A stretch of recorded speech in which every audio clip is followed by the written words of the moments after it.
Did you watch Funhouse's newest GTA gameplay? Yeah, I did.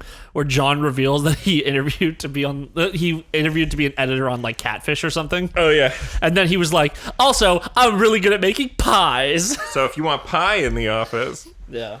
Yeah, I remember that. I don't like pie. You're wrong. Pie is inferior. To what? To the Pythagorean theorem. It's a necessary part of the I know it is. No, I don't know. I like cake more. I like them both, but at different times. Like, all right, birthday. Yeah, birthday cake. Christmas. Good old Yule log. I don't know. Christmas, I could take either cake. You could take either. Cake or pie. Unfortunately, this one's real easy. Thanksgiving. Pie. Yeah, pumpkin pie. I don't like it. Isn't pumpkin pie like a tart or something? No, it's. Well, like pumpkin. Because pumpkin pie doesn't have an upper crust and it has an open thing. Technically, still a pie. Tarts are just small pies. It's kind of like you could argue is a hot dog a sandwich sort of thing. It's like that dickhead argument where it's like you're not wrong, but fuck you. The hot dog a sandwich thing is a thing, but a tart is just a small pie. Yeah, hot dog a sandwich. It's still a tart if it has a hamburgers covering or sandwiches. Absolutely. Sandwiches are sandwiches. Hamburgers are sandwiches. Yes. Yes. That because it's like it's so much of it. What else is a sandwich? Well, it's just what do you define as a sandwich? Burrito. It's a burrito. Yeah. A sandwich is if a sandwich is something sandwiched between two pieces of a wheat or corn-based product. Because corn, no, you wouldn't have. But what about an open face sandwich? Is that still a sandwich? If you fold it in half, yeah. I'm saying that in this one we are not folding it in half. It's just an open face sandwich. No, I would not say that's a sandwich. But it's called an open face sandwich. Yeah, but I can fucking call a pumpkin pie, but it's a tart. No, a tart is a small pie. Nah, well, an apple tart is a small apple pie, Ian. No, but it's a tart. It's just a pie. No, but it's a tart. But it's just a pie that's small. It doesn't have a crust on top, so it's a tart. But there are tarts that have crust on top. Then that's a pie. Yeah, but they're still tarts. No, but it's a pie because it has a crust on top. The definition of a tart is a small pie. No. A pie that is small is a tart. No, a tart is something that has no crust on the top. Very few things have crust on top. Ian. Here's another. Are you saying pizza? A pizza pie? Are you saying a pizza pie is a tart? No, it's not. Pizza is not a pie. Pizza's a pie. Are you it's fucking not. dumb? It has It's the same amount of a pie as a pumpkin pie is because it has crust on the bottom and on the outside. Well, here's the thing: pumpkin pie is not a pie. So are you saying pizza's a pizza pie? Are you saying a pizza pie is actually a tart? No, it's neither because it's not related. Oh wait, I was gonna say it has to have fruit on it, but pizza's got tomatoes on it, you bitch. Also, pecan pie doesn't have fruit; it's pecans. Oh, really? Only pecans? Isn't it like apple it's as got well? Other stuff. No, you can get an apple pecan pie, but you can also just get a pecan pie. Well, I know it's like something juicy and there's like gelatinous. There's like something on there. Could just be like pecan. Anyways, spread. good cold open. Do the ad read. This podcast is sponsored by Audible. Go to audibletrial.com/mediahole to get your free 30-day free trial, including one free audiobook. There's over 180,000 audiobooks to choose from, and you can listen to them on your iPhone and your Android and your Kindle and your MP3 playing devices. I burped multiple times there, and I'm leaving them all in. Yeah, let's not do that again. Huh? Let's keep going. Oh, yeah. Go to audibletrial.com/mediahole. Thank you very much, Audible. All right, welcome to the Media Hole Podcast, guys. Did that argument start off mic and then go on mic? No, it started on mic. Okay. We just ate pizza, by the way, is why I thought of a pizza pie. Because a pizza pie is a pie. Yeah, Nathan ordered pizza from a local Toronto place. That's Yep. also not local. When does a chain stop being local? Well, it just depends on what's local. Well, like it depends on what's local. Would you say that local is something in your town or in your state? I would say, you're right. Or province, Or province. I would say province. Listen, I'm trying to be inclusive for Stevie, the only person that I'm sure is watching this show. He's the only person who comments on episodes except for once my dad did. Oh, cool. Yup. Hey, guess what, Dad? Fuck you. I know it was your birthday yesterday, and you might be listening to Nathan, this. come on, please. I don't forgive you for what you've done. Oh, my God. Motherfucker. Yeah, he was. Yeah. You were born. You're right. He might still be. I don't know if he's with someone or not. It could be a mom. He apparently... No. That's too much info. Let's not do that. My dad's also a motherfucker. Yeah. At least 4 times. And then currently. Okay. Anyway, what was I saying? Right, local businesses. I would say if it's localized entirely within your state or province, I'd call that a local business. But once it leaves the province, like I think there's a Burrito Boys in Vancouver. But it started in like either Brampton or Toronto. No, yeah, because it started here, so it's also maybe local. Same with Pizziolo. I think that started in Toronto. Yeah, but I think there's one in New York. Why? I mean, why not? That's a lot of competition. Yeah, that's like I feel like Pizziolo might be on the same level as Sbarro. A fucking New York pizza. I'm so cheesed because when I went on my fucking school trip to New York City, which was fun. No, they made us go to Sbarro's. What the fuck? Fucking Sbarro's sucks dick. It's like some of the worst pizza. I think that I've ever had personally. I've had Sbarro is a chain. Yeah, but I've had worse. I would assume I've had worse chain-based pizza. Like I had a pizza from a Pizza Hut in an airport. I wanted to die. That shit sucked. But here's the thing, right? If I'm going to New York, I'm assuming that's one of the best. What is it called? Like one of the best fucking franchises of the chain, right? Yeah, actually, Sbarro started in New York. It's a pizza Sbarro's in a New York City. Fucking, they didn't even get me a good slice of pizza. That was terrible. It was on purpose terrible. I can do a better New York accent. Oh, I'm walking here. Pizziolo, a restaurant chain. It started in the GTA. The Grand Theft Auto. Has 39 restaurants. 39? Oh, wait. It says it has 39 restaurants in the GTA. Oh. How many restaurants does it have? Oh, it's actually... it's from Italy. Oh. Was founded by Nonno Giuseppe. Nonno Giuseppe? And Nonno Ida. In the 1960s, the company moved to Toronto, where the chain was started by Mama Anna and Papa Antonio. Hey! Okay, so it was started in Toronto. It was I guess... I'm going to say that... It was founded by Italian immigrants to Toronto. Either fucking Nonno Giuseppe and Nonna Ida either had Antonio or Anna as their kids, and then they got married and moved to Toronto, and she's like, I'm taking the family business with me. So... Okay, never mind then. So then it's not even local. It's from... I would say it's local Italy. As it being a chain. Yeah. It exists only in the GTA, so... I went to Italy and I never went to a Pizziolo, so... Because it doesn't exist there anymore. Oh. That's what I'm saying. They took the chain. This beer sucks. I fucking knew it. Well, drink the water. Maybe it's the monster. You know what? Fine. Listen, it worked last time. You got to trust me. Like, I think this is it tastes like a Pilsner, even though it says it's an ale. It's still bad, but it's slightly better. Oh, yeah. I don't know why the fucking Boomer Juice Monster Energy destroys my taste buds. Because it does. Why? Because it's got all the chemicals. You're right. You ever read the frogs in your mouth gay? You ever read the side of a Monster Energy, like a salt can? Yes, it's hilarious. Yeah, where they're just these fucking Gen Z millennials won't drink our shit, even though we're the one corporation that's standing up to the big fucking Coke drinkers. And it's like, you're owned by Pepsi. I think. I'm going to look that up. But they're owned by someone, and it's not irrelevant anymore. Relevant. It's irrelevant now. Okay. Hey, by the way, real quick, we got a double PSA for you this week. You ready, Ian? All cops are bastards. That's number one. Number two, Beirut, Lebanon exploded. Please donate to the Lebanese Red Cross, you guys. Also,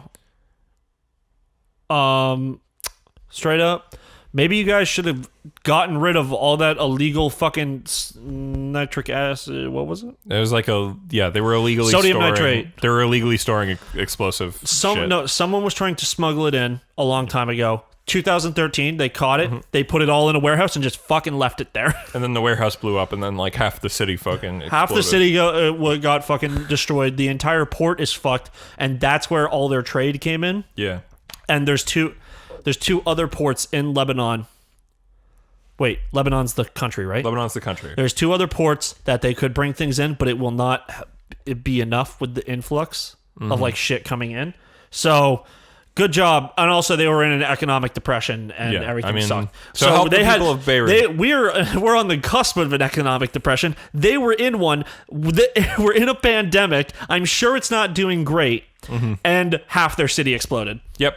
With something that people were like, it's like a nuke. No, it's not. But it was like that time that Hamilton exploded. Or wait, no, the other one. It's the other H one in the Maritimes.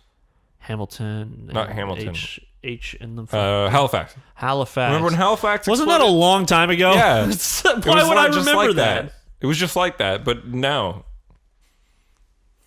Oh, anyway, yeah, but make sure you donate to the Lebanese Red Cross because their government is corrupt and will they're owned take by all the Coke. money. Huh? Monster Energy is owned by Coca-Cola? Yeah. Yeah, I mean, everything is. Yeah. I wonder what Pepsi owns that's just not as good. Probably Rockstar. Oh, yeah, you're right. Is Red Bull by themselves? I don't know. Red Bull sucks ass. Snapple and Arizona are still independent. Good. Keep it that way. I mean, they're big companies. They're big companies, but they're independent. Yeah. Ben and Jerry's, baby. And that's why Peace Tea exists. Yeah, because Coke's like...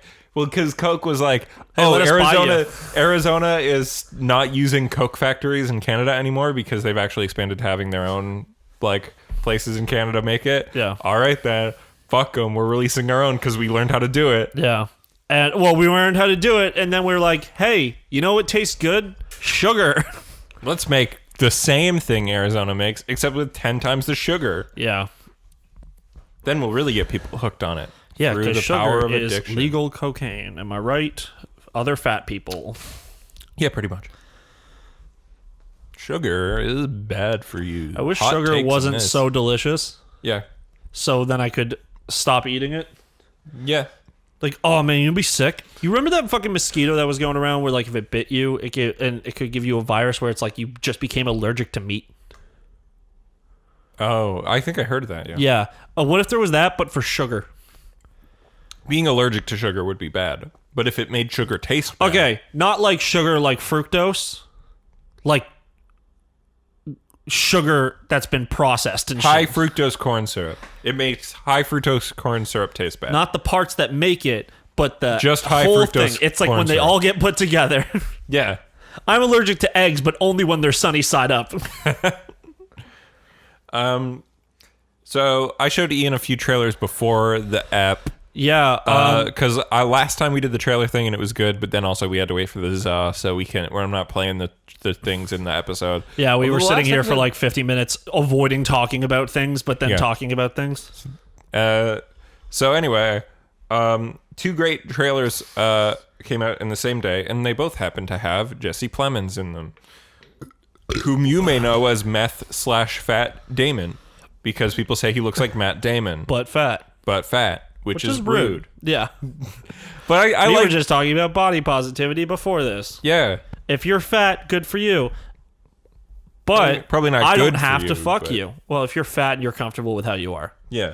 Like if you don't, like if you're fat and you're like, I want to lose weight, go do it. Yeah. If you're fat and you're Rah, like, rah, I'm rah. going to stick how I am, stick with it. That's fair. Do what you want. Don't Yeah. care. Not up to me. I don't have to fuck you though. Yep. Anyway, I think Jesse Plemons is a great actor. He's married to He seems fucking pretty good. Kirsten Dunst. Mary Jane Watson. I was going to say of the Virgin Suicides and Melancholia fame. I have literally not seen anything she's done since Spider-Man. Virgin Suicides was before Spider-Man. I still haven't seen anything since Spider-Man. All right. She was in Fargo season 2. That's how they met. Good for her. Didn't a bunch of people meet on Fargo? Yeah. Isn't that how fucking Ewan McGregor and Ewan Mary Elizabeth McGregor, Mary Elizabeth Winstead. Winstead cheated on his wife with her? Dude, people who play couples in Fargo become couples in real life. That's just a Damn. fact. Dax Shepard's got to watch out if what's her fucking name? His wife, Kristen Bell. Kristen Bell. Yeah, Yeah. Because he Is Kristen Bell in Fargo season 4? No, I have no idea. I know but Chris Rock's in it. He said in an interview one time that if his wife was gone on a movie for like 6 months and they didn't see each other, if she fucked another man, he would be upset, but he wouldn't leave her. Yeah. And I'm like, bro, I get it that you could probably say that out loud, but now if I absolutely meet Kristen Bell, I'm gonna try because she's hot. You're not wrong. Yeah. But anyway, so I'd fuck everyone on The Good Place. Everyone. even Ted Danson. Young Ted Danson, yes. The age gap is weird because Ted Danson's like Could be your dad's friend. could Be the guy who hung out around your dad's high school selling weed to the underage kids. Yeah. That's his age. He couldn't be your grandfather, but he's old enough to be the kind of creepy old dude. He's probably older than my dad, but he's not as old as my grandfather because my grandfather is 90. Yeah, Ted Danson, I think. Damn, I my don't fucking think he's dad was gay born. or My grandpa 72. was like 40. Wow. Oh. Anyways, that's wild. Anyway, so the two trailers that came out were a trailer for the first one. I'm Thinking of Ending Things is a new movie on Netflix coming out in September. Ted Danson's 72. Ted Danson 72. Yeah. That was the thing that I thought in my head when I was like, "What? How old could Ted Danson be?" Yeah. Yeah. So, not old enough to be your grandfather, but old enough to be the guy who was too old to hang out in front of the high school, who hung out in front of the high school and sold your parents weed. Yeah. Yeah. Anyway, so the first one was I'm Thinking of Ending Things. Excuse me. New Charlie Netflix Kaufman movie. film. Charlie Kaufman. In case you don't know who Charlie Kaufman is, he directed Anomalisa and Synecdoche, New York. And Schenectady. Synecdoche. Schenectady. No, it's Synecdoche. Schenectady. Sin? Skin.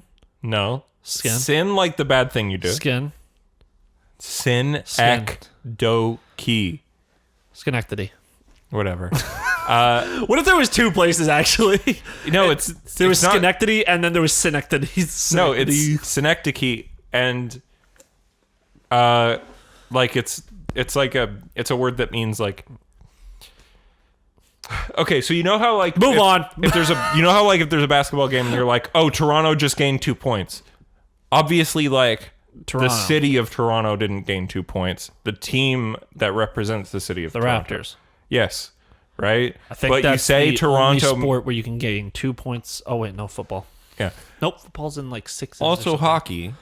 No, okay, but like when if you shoot from the free throw line in basketball, you get 2 points. Well, if you just shoot in general in basketball. It depends on where you are. Yeah, no. I think a dunk. If you shoot from outside the key, you get 3. Yeah. Yeah. Wait. No, isn't there a specific line? Because the key is just where the free throw line is. Yeah. If you're shoot- inside the key, it's 2. Yeah, if you're No, outside. no, fuck. I guess it is. Whatever. Anyway, whatever. It's moving on. It's Synecdoche is the definition of when you say that. But yeah, whatever. Anyway, he also wrote, classic movies, Being John Malkovich, adaptation in which Nicolas Cage plays him, and he wrote the movie Eternal Sunshine of the Spotless Mind. A dunk is worth 2 points. Yeah. Just wanted to make sure. Okay. But yeah, so if it's like a weird movie where it's like time's all moving all fucking weird and everything's weird and it looks like it's a mind fuck. It looks awesome. I love mind fuck shit. I love shit like that. Yeah. I love shit. I don't that's know. weird. It looks weird. It's eternal spot. Yep. Eternal spotlight of the sunshine mind. Yeah. Like, Yeah. Being John Malkovich. Did you watch Being John Malkovich? No. Oh, you should. You should find out who hasn't watched that and maybe put that as like a movie night thing. I think everybody's seen it but you. And we won't. Because that's the thing. I kind of want to do High Fidelity because you haven't seen it. Yeah. But I think Chris and Emma have. If there's a high chance Emma has, Then probably and means I Chris think has. I watched High Fidelity at the local youth drop-in that me and Chris used Yeah. to go to, and he probably saw it there. So Then I'll probably just watch it by myself at some point. yeah.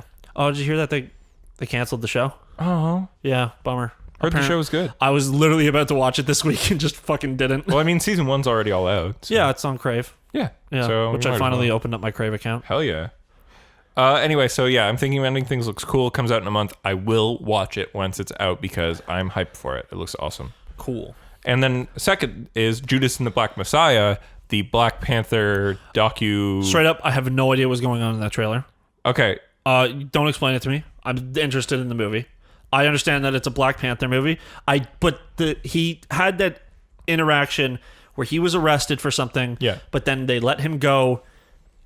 But is he like an agent for the FBI? Yeah. So he's informing for the cops, even though he's like a close He's a high up. Yeah, he's in the organization, but he becomes an informant. So he's just telling them their movements and stuff. Well, and they're telling him to make them start escalating into further violence, so that the FBI has more reasons to crack down. Did Malcolm X start the Black Panthers? No, but they had similar vibes. Well, because Malcolm X was like go out in the street, riot, kill white people, sort of thing. Yeah. Where MLK was like, hey guys, don't riot. Oh, they're not listening. Go riot. Yeah. Well, actually, we're not at the kill that the let's if we're gonna go kill people, please kill cops because I don't want to die, and I also haven't done anything wrong. Yeah. Malcolm X wasn't like kill white people in the street, by the way. He was like no, he wasn't, but he was like we're gonna fight. It's a war. Yeah. And so were the Black Panthers. Yeah, Malcolm X was like, yo, we're gonna riot. Go fuck yourselves. Yeah. Where MLK was like peaceful demonstrations. Yeah. But also rioting. And as time goes I on, prefer peace, but rioting happens, and you shouldn't. Well, the rioting only happens when the cops show up and fucking turn it into a riot. But it's a police riot. Normally, it's just fucking them sitting there, like people sitting there actually doing like a march or like a peaceful protest, and then cops show up, and it's like tear gas time. A thing that if they had they should, you know what they should organize? What? A protest near the border that's facing America. Yeah. And then have American cops show up, shoot tear gas at them, and just start dodging. Because if it goes over the border, war crime. Yep. You're right. And also, Trump just did something fucking stupid to Canada. Another thing? Yeah. Well, he raised the taxes on aluminium. Oh, fuck off. And saying that we were damaging them. And then Doug Ford up here was like, bro, what the fuck are you talking friends. about? No, and he fucking hit him back with like dollar for dollar taxes. Go fuck yourself. Like every dollar they're going to charge us, we're just going to charge it back. Hell yeah. But yeah, so that Black Panther movie looks cool. Yeah. I mean, Fred Hampton, very smart man. He had that great quote where he's like, we cannot fight white capitalism with black capitalism. We can only fight white capitalism with socialism. Yeah, socialism's cool when done right, and we actually properly tax people instead of just taking all the taxes from the poor people to make other people have a little more money, when it's like, just take the money from the rich. Well, socialism is when I saw this fucking tweet. The workers own the means of production. That's communism. That's socialism. Communism is when everybody owns the means of production. But socialism is like when the workers. All right, so here's a scenario then. Yeah. I work for my shitty company. Yeah, you would own part of the company. They are closing. My job is terminated, but at latest by August 31st, 2021. Are they closing or are they being sold off? They are selling. Okay. They are selling the building they are selling the land. Mm-hmm. The building is on it. Who knows what they'll do with it? Does your company as your company like... It's more than one building owned by the same company, right? It is a massive company. So yeah, if you then you would own part of the massive company, and you would have some say in the decisions they make, like a democracy. So if everyone in the building was like, "No, we don't want to sell the building," okay, but then if they sold the building, we would get some of the profit. Yeah, because you own parts of the company. I would probably vote to sell it then. Yeah, because the land is worth $50 million. Yeah, so it's right next to the to a highway. It's close.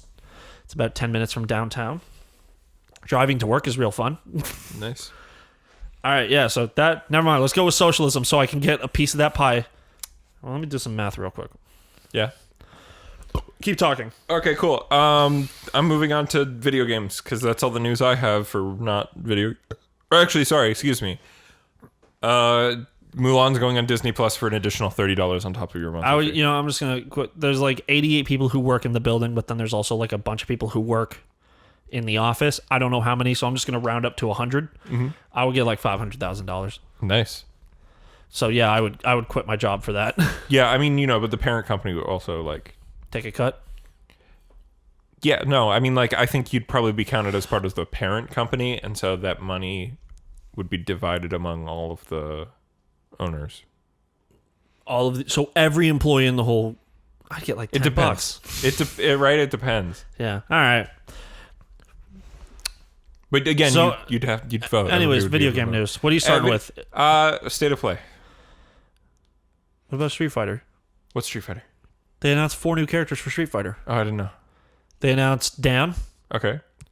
some dude, some bitch, Okay. and then Akira From rival schools? from Rival Schools. Nice. Damn. I was gonna say rival schools or Virtua Fighter, but rival schools is the cooler It's one. Rival Schools, yeah. Yeah. Biker girl. Instead of getting Makoto, we got a guest character. Hey man, rival schools is directed by our boy. You have to be specific. We have a lot Itsuno. of boys. Itsuno? Okay, cool. Yeah. Also, did you know there's there's a finisher that Akira can do in Rival Schools that is a reference to Ava? Yeah. Yeah, where it's the fucking like synchronized kick that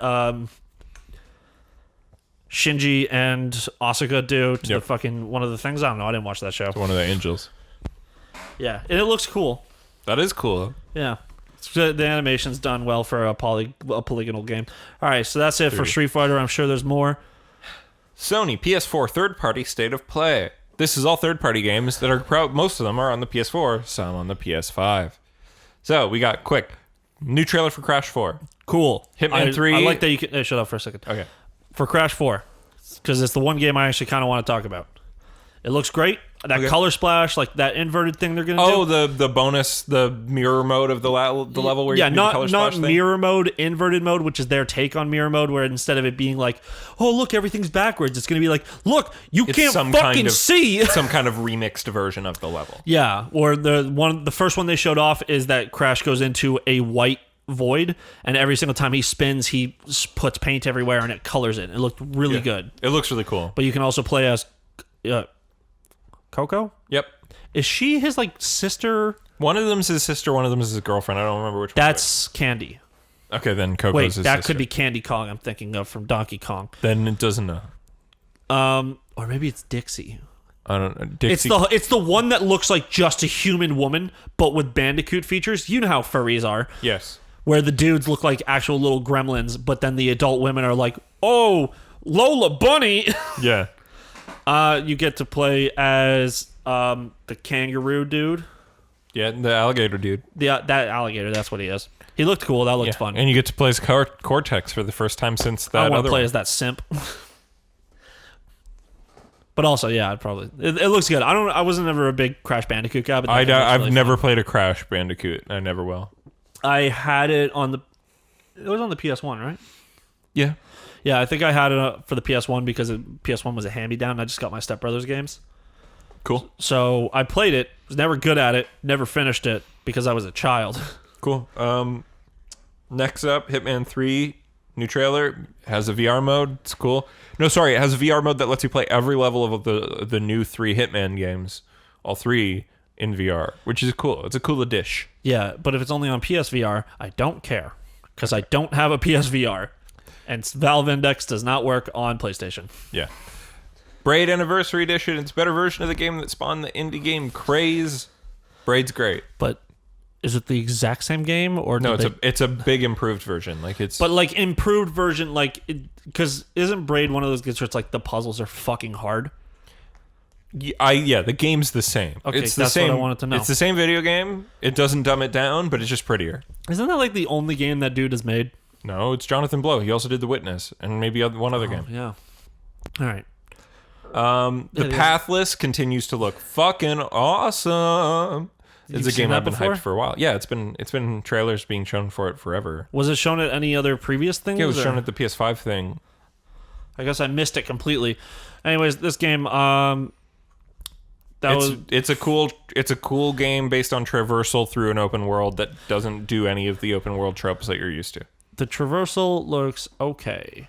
It looks kind of fun, but also like I would get to a point where I'm like, I wish I could just go faster. Well, it does. But there's super fast. There's an You just have to upgrade be system. good. You can go higher with your bird and stuff. I don't know. Mm-hmm. It looks like depending on the price of the game, I'll probably play it. It's an indie game, so I bet it's going to be like maybe $30. If it's PlayStation only, probably won't. It's not PlayStation only. Cool. Then I'll pick it up on Steam. I think it's on Epic only. Whatever. I don't care anymore. Spelunky 2 exists. Don't care. Yeah. I didn't like Spelunky 1. I get that it's like a great roguelike. I don't care about Spelunky. But, it just looks like even more for Virgin's Terraria. I'm gonna fucking bash you over the head with this mic. Genshin Impact looks dang cool. That's Breath of the Weebled. Breath of the Weeaboo. Yeah. It looked alright. I thought I was kind of like sitting there and The like, combat what looked the cool, and you can play multiple characters. But like, oh, do you control the characters? Yeah. I was hoping it was a co-op game. I don't know. I think you switch between them. Look, if it's an action RPG, cool. If it's a RTS where you control these people and they just were showing us cinematic angles of their attack. No, it's an action hate game. it. Okay, but do I switch between controlling the people on the fly, or do I just play as one, but I could play as a... Like, all right, so Final Fantasy VII. Yeah, I think it's Final Fantasy VII. When you can... Okay, but if when the battle ends, leave me as that character. Yeah. Or let me just, like, freely switch between characters. Is what I would like. Did you see the trailer for Aeon Must Die, Ian? Which one was that? That was the one that was like 2D anime, dark hell. It's you do combo. It looked like a fighting game. Oh, but it's that a one. story Yeah, mode. I was like, what the fuck is this? It looks sick. It looks cool, but it also didn't look great. It looks cool. It's like a 2D Devil May Cry type game. It had a cool concept, but execution was not great. How dare you? Here is the thing that I want to talk about Aeon Must Die, Ian. All right. So, yesterday, right after Sounds way too much like my name, and that's very rude. Now, yesterday, after the trailer came out, it was posted on a YouTube channel that was not affiliated with any brand. The YouTube channel in the description said, quote, "This trailer was created with abuse, manipulation, and theft.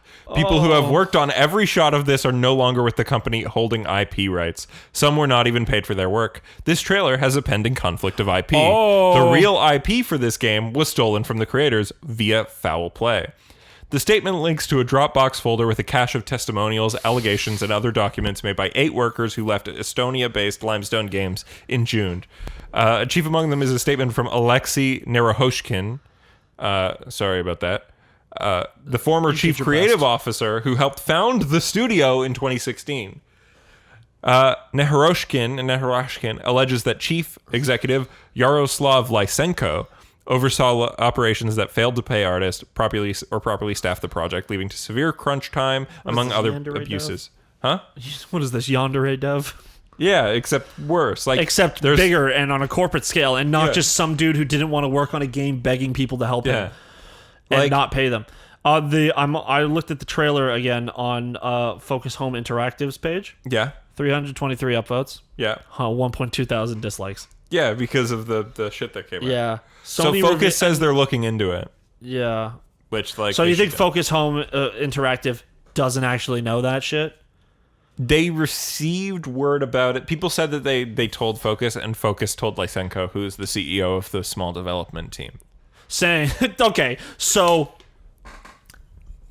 It's like when the NYPD is like, wow, we'll look into this police corruption. Yeah, I mean, it Who sucks. are we putting on it? Corrupt police? No, it sucks because, like, Focus is, like, a pretty good company from all I hear, but this sucks. Yeah. I hope the game looks cool, so I hope the people who are actually doing work overcome that shitty CEO, take him to court, throw him away. Bring back the old people who actually work. That's what I mean. Like, the entire dev team, including the CCO of the company, left. Yeah.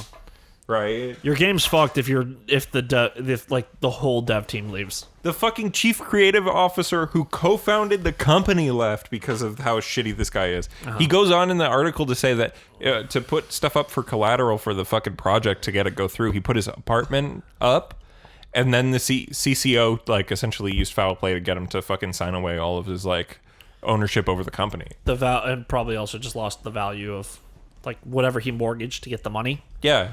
Yeah, fuck that dude. Yeah, man. All right, so don't buy Aeon Drive until this shit gets fixed. Aeon Must Die. Aeon Must Die. Then there was Anno Mutationem, which looks neat. That's the side-scrolling anime game. You don't have to look it up. I think it's just there was another game that I thought looked interesting. And I think this might be it. Anno Mutationum. ANNO. ANNOMUTATION. No, I'm not looking. Oh, God damn. Anna Mutation by Yada, but that's not it. It's Mutation M. Mutation EM. EM. Oh. Anno Mutation M. Oh, that's might be. It's alright. Oh, yeah, this is a game I thought looked good. Yeah, this looks cool. Yeah. Nothing looks as good as that fucking cat game they showed off at the PS5 revealed event, though. Oh, yeah, that looks cool. So this game looks neat. We got more of Bug Snacks. Yeah. It's Bug Snacks. Talking about bug snacks. I have that song on my phone now, by the way. Well, because you're a weeb. Not because I'm a weeb. I love Cara Cara Bonito. Because you're a weeb. They're British, Ian. You're racist. You're a weeb. She speaks Japanese. That means weeaboo. They are British. She speaks with a British accent in English. She speaks Japanese. She also speaks Japanese But that because means she she's a has weeb. Japanese background. That means she's a weeb. No. Nope. It means she's a weeb, bro. Okay. Actually read something about the Britpop Awards. You can't win them Yeah. if you're not, like, you don't hold a UK passport. And so there was this singer, I can't remember her fucking name now, but she was bummed to find out that she can't qualify because she's either Chinese or Japanese. Yeah. Can't remember, but regardless, the United Kingdom does not allow you to have dual citizenship with one of those countries. Yeah. Maybe it's both, who knows? But so she was like, "Great, I've lived here my whole life. I'm fluent. My whole work has been done inside the UK, and it's inspired by the UK. But I can't win the prestigious awards here." Yeah. That's stupid. Yeah.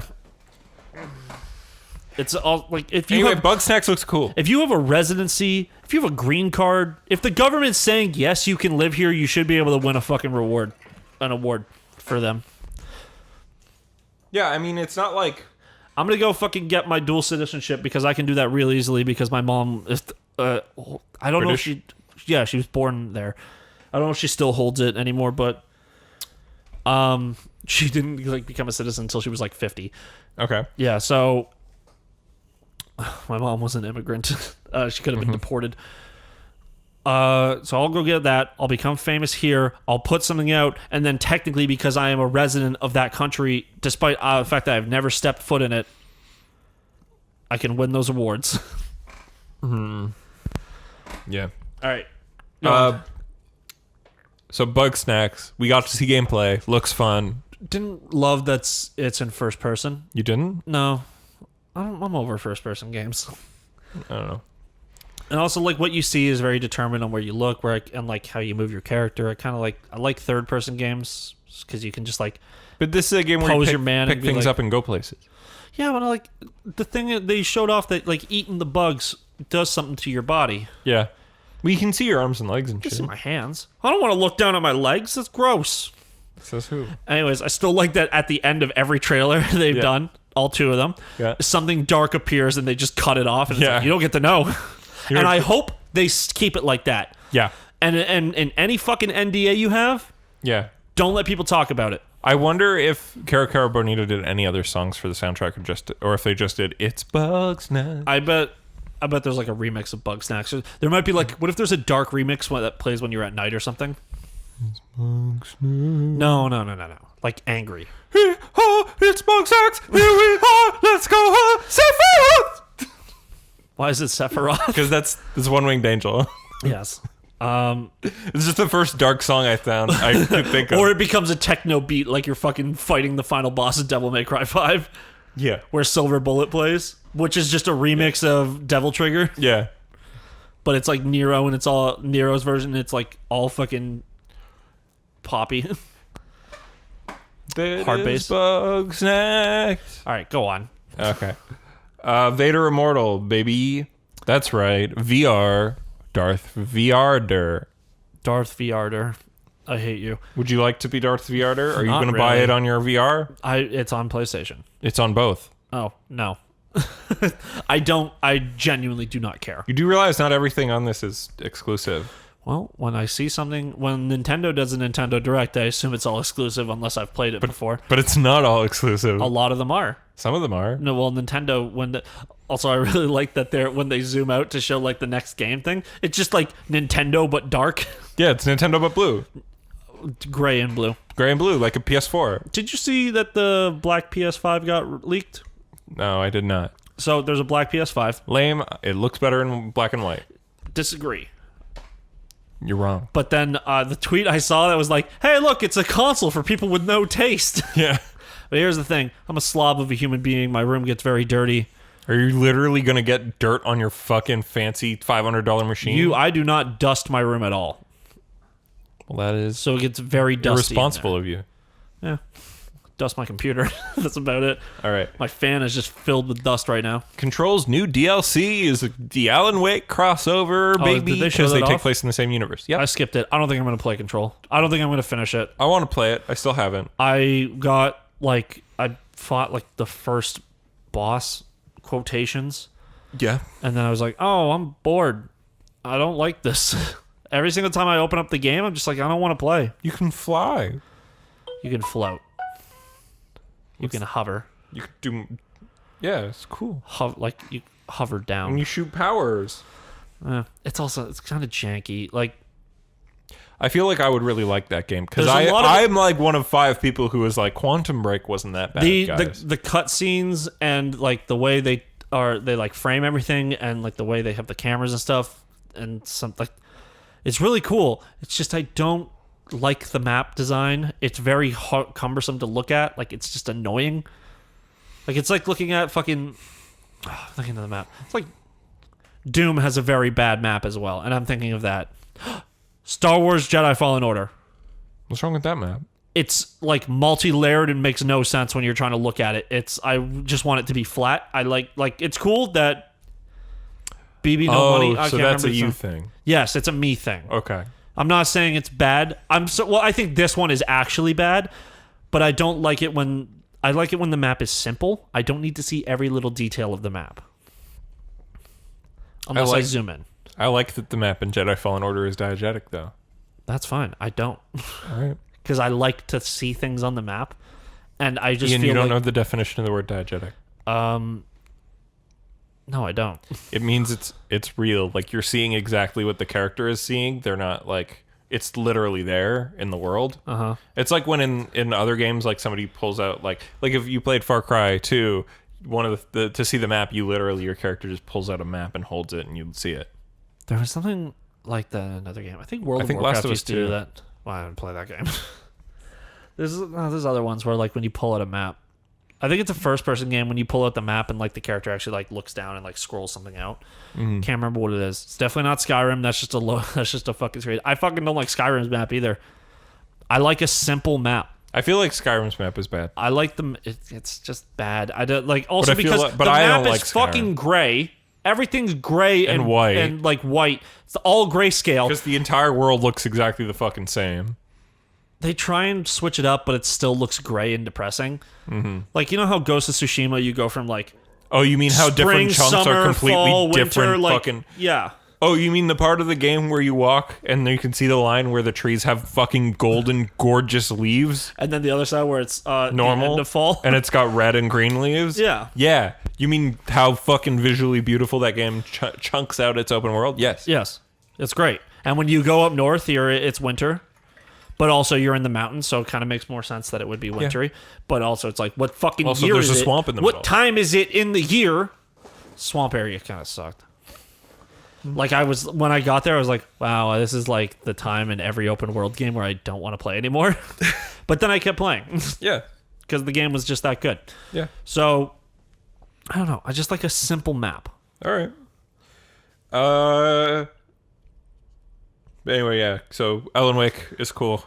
I'm glad he's coming back in some way in this DLC. Next up, auto chess looks lame as fuck. Who Yeah, cares? that's been like a thing for a while. And I like chess. Auto chess is like a different game though. Auto chess, it looks like shit. Doesn't Kyle like auto chess or something? If you do, you're a poopy. Fucking got him. That was very bad. Yeah, if you like auto chess, though, you're dumb and you don't have good If you like taste. auto chess, go play real chess or 5D chess. Yeah, play that 5D chess game on Steam because it's cool. Also, well, 5D chess is a real thing. It's just not. It's a thing people say, and somebody made a game trying to make what 5D chess would be. Oh. So it's like a thing people put in, be like, this is Yeah. how smart this person They're is. like the this QAnon appears in the Big Bang Theory, isn't that? No, They're like smart. No, it's like QAnon is like Oh, Donald God. Trump is playing 5D chess and y'all are playing checkers, and it's like that's just a thing people Checkers say. has skill, you motherfucker. Yeah, no, but that's a thing people say. It's like this. It's a more complicated game than you can ever imagine. Oh, it is. Yeah, right. And so then somebody's like, "I'm gonna make real 5D chess." Chris tried to, last time Chris was over, he tried to explain it to us for about 5 seconds after he watched the trailer. Yeah. And he was like, and we were all just, I'm so No, lost. he read a fucking thing on our gaming about it. Oh, did he? Because Yeah, he thought it was a board game. He were thought it was looking- real chess. We saw it on fucking Steam and we were like, "Oh, it's a video game." Yeah, well, we were like, oh, that's why Chris was talking about 5D chess with multiverse time travel is the full title. it. Yeah. Part of me does want to play it. It looks cool, but it looks like a game that I have to play for like multiple hours at a time. I think you have to be high in order to actually win. Okay, so Chris. Yeah. Imagine you're fucking like the only way to win like is your computer has to sense that there's THC floating in the room. Oh, well, I have a weed vape. I would just go. You'd vape into it. Yeah. Yeah. Get my PC high, bro. Vape Vape into that, then vape in my dog's face, and then she dies because dogs should not have marijuana put in them. That's true. Except for in any road trip bro movie. Bro! Dude, you got the dog stoned? You ever seen that fucking video of the monkey they let him smoke a joint and he reaches back for it? Animal abuse, but it's so funny Yeah. because they keep passing it to him, he keeps smoking, and then at one point he says, "Nah, bro, I'm good." Next up, there was The Pedestrian. It's a cute-looking puzzle platformer. Looks fun. Apparently came out earlier this year already on Steam, but now it's coming to PlayStation. Cool. I think I skipped that one. Oh, it looks cute. I was just like kind of scrolling through near the end, That's fair. and a lot. Did you catch this trailer? Because it's entirely up my alley. Hood, Outlaws, and Legends. Really? The multiplayer third-person action game about violently overthrowing authoritarianism? Who wrote that? Me. You're wrong. It's literally the plot of the trailer. The plot of the trailer But is that's like... not what the gameplay is actually going to be. Unless there's going to be a PvE aspect where you have It like is. a PvP thing. I just don't... They're not going to follow... You saw one trailer where you enjoyed that, but the rest of that game is going to be For Honor. Isn't For Honor good? If you like fucking... It's like... For Honor is like a newer generation fighting game. Where technically it's a fighting game because it's 1v1 sort of shit. But can also be like bigger team stuff. I don't know. I don't like For Honor as a concept or as a game. But this is a cooler concept. It's like a Robin Hood It's thing. it's For Honor with more dimensions and not dying from. Yeah, and I think there's like a PvE element too. Yeah. And I think there's like maybe stealth options and stuff. So it's yeah. There's stealth options. There's killing from above. You know what this is actually? What? It's Assassin's Creed's old multiplayer. Oh fuck! And that was so cool. You're right. It was fine. I'll give it to you. I do not like your assessment though. It's a multiplayer third-person action game about violently overthrowing authoritarianism. Nah. I'm just gonna boo. I mean, that's the plot of the game. You know what I hated? What? Real hard back in the Assassin's Creed multiplayer? What? I felt it was like a game where I'm like, yeah, you got to be stealthy. But then there's like one asshole who's running around. And he's just winning because he played the game enough where he had all the abilities to be a dickhead. Yeah. Because that game rewarded you heavily. Like where fucking... Yeah, the more you play, the more you win. Yeah, the more you played, the absolute much better your gear was. And like there was gear that was like just straight up like disorients the entire crowd and they get to kill all of you. Yeah. Or things where it's like place it on the wall and if you walk past it, it tells them where you are. Yeah. And then you see a guy just start sprinting at you and you're like, shit. Yeah, I mean, like, I think Brotherhood was when it was... I think it was Revelations when it got bad. Brotherhood was not great, but... Or sorry, no, it wasn't Revelations. It was Black Flag. Black Flag. Black Flag had multiplayer? They thought it all was did. 3 that They all lasted. did until Syndicate. I don't think Unity did. Unity had co-op No, Unity only. had co-op and they couldn't animate women because they're too hard. Yet there was a woman in the game who was an assassin. Well, she was a Templar assassin. Yep. And she would have been much more interesting to play because she actually cared. That's what sucks about Arno, is he doesn't fucking care. Yeah. I still liked what I played of that game. I felt like that was like, Assassin's Creed 2, Arno and Ezio have a very similar thing. That's why I liked it. I was like, it felt like Ezio. But the thing with Arno is Ezio's parents and shit get publicly killed in front of him, and he immediately turns around and becomes an assassin. Arno, like, dad is murdered in front of him, and he goes, well, I guess I'm going to be a subservient stable boy to the family that probably killed him because I want to fuck their daughter. And then he gets thrown in prison, and then an assassin, a guy who is very ready to betray the order and does, and then you kill him, leaves, like, breaks you out, but you don't care. And that's like the assassins where they're like pretty much the Templars at that point. Like, they're also like, the Templars are like always fucking like bribing politicians and getting in there and stuff. Yeah. Like doing evil things. But this is like, now the assassins are bribing politicians and doing evil things, and there's this council that you can't, that is like for the France chapter, and you can't, whenever you do something that they don't approve of, they get mad at you, and then you accidentally let Napoleon become the fucking leader of the country. And then the end, that's also the game where I stopped playing for a while. Yeah. Because I was playing on PC. So the game was broken to shit, waited for an update. There was no update to fix that game, but the DLC came out. The DLC gave me so much money, I was able to buy the top tier weapons when I was only 7 chapters in, and also spoiled the end of the game before I was at it. That's funny. Because it's not like the Assassin's Creed 2 DLCs, which can take place at any time. Yeah. It was like, you literally meet up with your childhood friend, where last time I saw her, she was like, Arno, fuck off, we're part of different factions, and I'm really into the Templars, and just because you're not into the Assassins doesn't mean I'm going to run away with you and shit. Yeah. And then, like, I see her in a cutscene later on, and he, like, grabs her, and he's like, I can't remember what her name is. I don't remember either. I want to say Elise. Sure. He's like, Elise, and she's like, who the fuck are you? And, like, runs away. I'm like, oh, so she lost her memory somehow, and Arno's all mad now, and he's trying to flee from France. Because he started the French Revolution. Well, he put Napoleon in charge. One of the revolutions. Yeah. So, like, he's just... Syndicate's cooler because the characters are more likable. Oh, Syndicate's great, and I don't like how people are like, Assassin's Creed got bad, and then they did Origins, and it got good. Because I like Syndicate more than Origins. Origins is not as good as Syndicate. Yeah. And Odyssey's better than, I would say, both of them. It's just that Odyssey has the problem of not having a focused main story. Yeah. Syndicate, I like Syndicate a lot. I feel like Assassin's Creed is like the James Bond of video game franchises. Where sometimes they're really good, but then sometimes they're bad. No, it's where that if it appears in an Assassin's Creed game, it was popular at the time that it came out. Let me refute. Mission Impossible.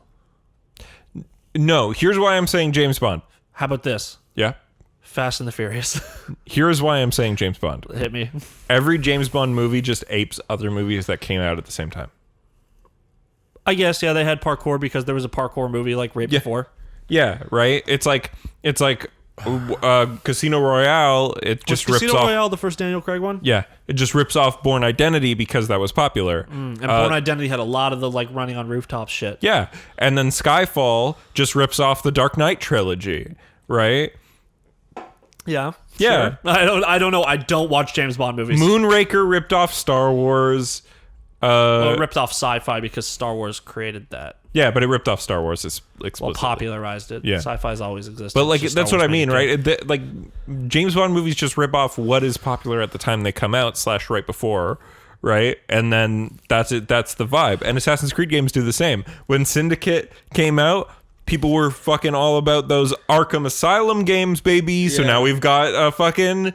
all the Arkham mechanics are in it. You have the... Well, it was Arkham Asylum and Assassin's Creed always had a very similar combat vibe. It's just that... Very different. People would always tell me that it's like, if you like Assassin's Creed, this was before Syndicate, and this was around Black Flag, where I'm like, I don't have anything to play right now. And they're like, why don't you play Arkham Asylum? It's like the same thing. It's like Assassin's Creed with much more polish, yeah. Yeah, and then Assassin's Creed got much more polish. Yeah. The fucking problem is I have a big problem with people who use the term that I keep seeing it around is Ubisoft games. Yeah. I get it. We can all make the same fucking jokes about it's an open world. There's towers you climb to discover more of the map. Who fucking cares? Yeah. Just play the game. Especially there's when people good stuff in the game. If you don't want to engage with the mechanics you don't like, you don't need to. Go ahead, yeah. But the problem is that people say Ubisoft games. It's just that Ubisoft started using them, and then, in my opinion, every Ubisoft game people complain about where it's like, it's a 70-hour open world RPG where it's you do side missions, you got customization, you got loot. All of those games are ripping off Witcher 3. Witcher 3 did it first. No, it didn't. No, because it was Far Cry 3, but Far Cry 3 was like 10 to 15 hours. Right, the second they became super long and have all those RPG mechanics Far is Cry when they 3 started had the ripping. towers because Assassin's Creed 2 has the towers. Yes, but they started becoming 70 hours long in giant worlds because of Witcher 3. No, because 1 second, I gotta look something out. Anyway, Assassin's Creed Origins just rips off Dark Souls, whereas Syndicate was ripping off the Batman games. Sure. It's accurate. Syndicate had my favorite fighting styles for each sibling because the Yeah. brother had like these like brutal fucking takedowns and it was really fun to play with just his fists. Yeah. But that was the thing I always liked to do in the other Assassin's Creed games. It's just test out all the different stuff. Yeah, but with fists and this one, it was like literally like snapping like limbs and like It punching. was some like, fucking knocking Peaky jaws Blinders out. shit. Yeah, because that's what he was. He's a fucking he's a what is it called? Chavs? No, he's just not at that time. Like a hooligan. Yeah, Like there hooligan. He's a gang boy. Cockman. But then his sister is like he's like, I'm gonna do it my way by making an army underneath me and then like beating people in the streets until they fucking. He's like, I'm gonna start street fights to do it, and she's like, I'm gonna stab people. She was like British nobility and he was Irish. Yeah. I love you, Irish people. I'm not trying to be mean to you. It just really works with the stereotypes. Yeah, man. She was cool. He was definitely cooler. I just like her more because I just think They were women both are cool, cooler. and then he dies in the DLC. Oh, does he? Yeah, he gets first killed by one? Jack the Ripper. I thought the Jack the Ripper DLC takes place in the middle. No, it takes place after the game, like Oh, 20 that years sucks. later. Yeah, It's a bummer. yeah. But then the thing that's in the game that's not DLC, it's just in the game, is the stuff that takes place in the 1940s. I'm gonna look up which is such a vibe. All right, I looked up Black Flag to try and get Assassin's Creed 4 Black Flag, and I'm like, Yeah. what's more popular, the band or It's the the game? band. The band. Yeah, the band. Henry Rollins. Henry Rollins is sick. All right. So Assassin's Creed 4 Black Flag was definitely the first game that took a long ass time to beat. Mm-hmm. Which came out in 2013. I would say Assassin's Creed Black Flag is probably a 40 to 50 hour game It's about 20. if you don't do everything. And there's a lot of cool stuff in that game to do. And look, The Witcher 3 came out 2 years later. Yeah. But I would say Origins was the first one to be that like sort of big RPG one. They also kind of took the combat, but it was also a natural evolution of the combat. Ubisoft goes in the path, and it just so happens other games did it better before them.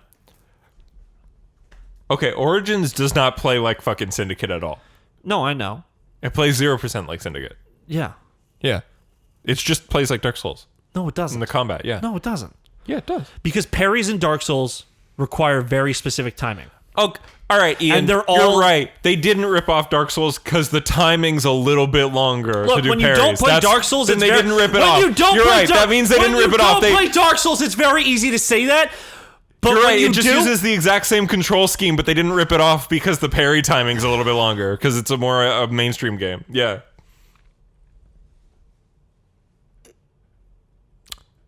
Look, games journalists, stop comparing everything to Dark Souls. That's literally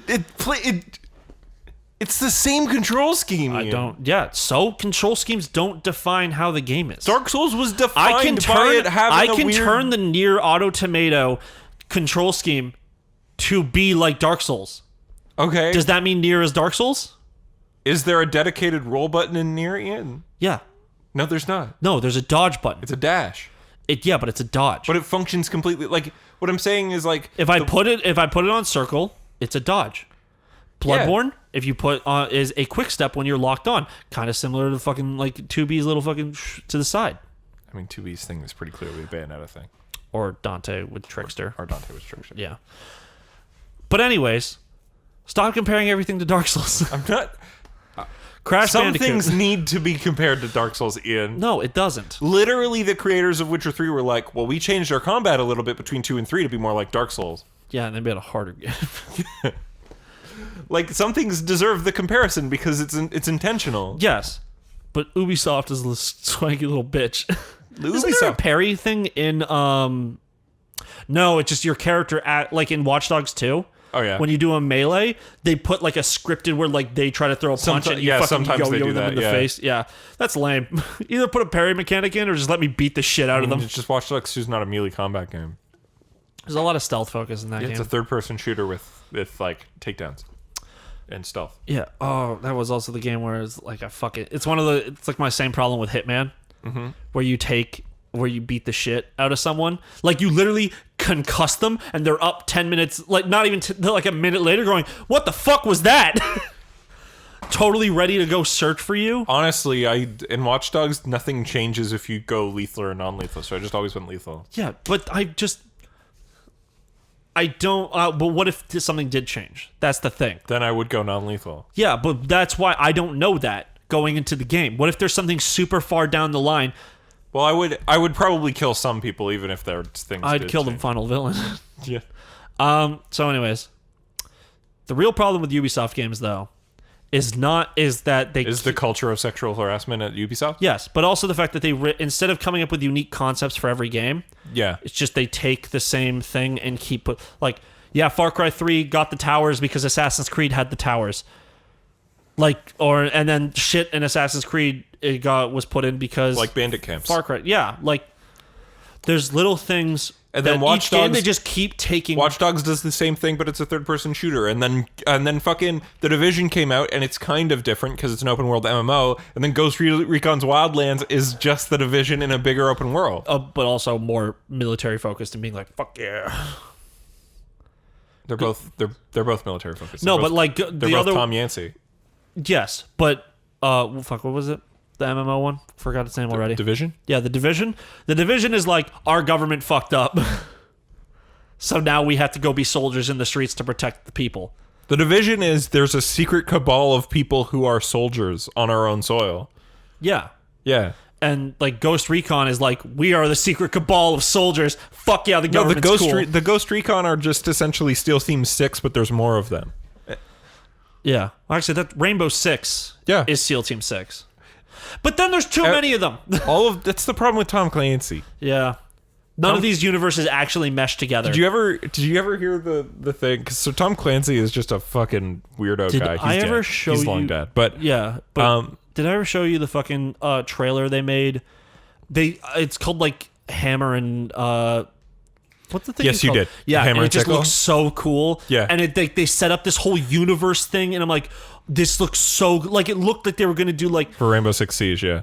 for Rainbow Six Siege, they looked like they were gonna do like story missions where you did like individual things because they have the tutorials where you play as like play as Ash, but it's there's just no against story. bots, yeah. Yeah, but what if it was against bots, but like this mission you played as Dokkaebi and you fucking went around Like and an did, arcade a mode. mission. Like it's like terrorist hunt but with an objective and a story mode. Yeah, so And like Harry yeah. is Harry who is now 6 because that's a title. It's I guess the Q of this fucking universe. Oh, they couldn't keep Viola Davis? Was she in it? Oh yeah, she was. Yeah, they handed it down to him. I don't think they intended to use her for more than what they did. And Which then they were sucks, like, 'cause well, let's it's get some. Viola Davis. But that's the thing is like they got someone cheaper to do it. Yeah. To do the voice. Yeah. To be this new character. So why are we not continuing Yeah. it? I think they did one more, but it's been like 3 years. Yeah, maybe Rainbow Six Siege 2 or whatever. If they're going to I don't think they should. You don't think they should put a 2 on that game, put it on new consoles, do like an Overwatch 2 situation? Nah, or Fortnite 2. Yeah. Well, at least Fortnite 2 remained to be free, and it's the exact same game. Overwatch 2 is a paid upgrade, but Overwatch 2 is a paid upgrade with PvE content that isn't coming as soon as the game starts, and also you get all the PvP content, which is the reason why you play Overwatch, Yeah. and you will get all new characters that Yeah. come out. I just don't fucking make... If your game is already doing great and you have like a sick cosmetic thing, just give me a paid DLC.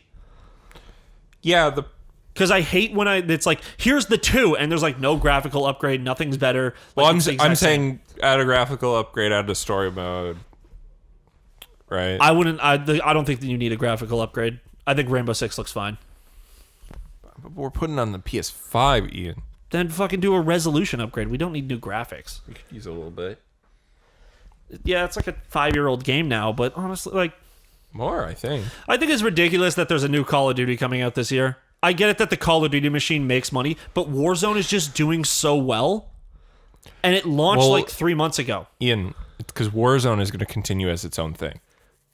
But in perpetuity, alongside new Call of Duties that have new... If I want to continue playing Warzone, do I have to uninstall my current Warzone, keep like my Warzone account, and then install it next to Call of Duty Cold War? Black Ops 4 Cold War. So, it's Black Ops. It would be Black Ops 5. Is it? There was a Black Ops 4. There Black was. Ops 4 that was the one they had the first Battle Royale. Yeah, and there was no campaign, and people were pissed. Yeah, because the Black Ops campaigns were really cool. At least the first one was. I think I heard the second one was really good. Hey, Ian, as well. have you ever fallen down the black hole of Call of Duty Zombies lore? Yes. I used to know a bunch of it. I just don't care anymore. In what I love is I fell down the hole again because I was trying to remember what it was because it's very interesting to me. But the thing that I recently that I remember was the funniest is I went like, okay, well let's just look at the timeline because I remembered it was just like in order. Didn't they not have like proper lore until like until Black Ops 1? No, but they had the characters were introduced. Yeah, with the final one in Kino der Toten.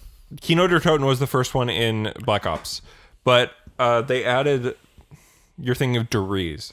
I hate that one. It was Shino Numa was the first one to have all 4 characters, which was World at War, and then the last one in World at War, which is Deriz, which is the German place where they're doing science shit. There was like a bunch of cassette tapes that you could knife and hear some story stuff. Yeah, and then that translated into more lore. And by the end of Black Ops, they did Moon.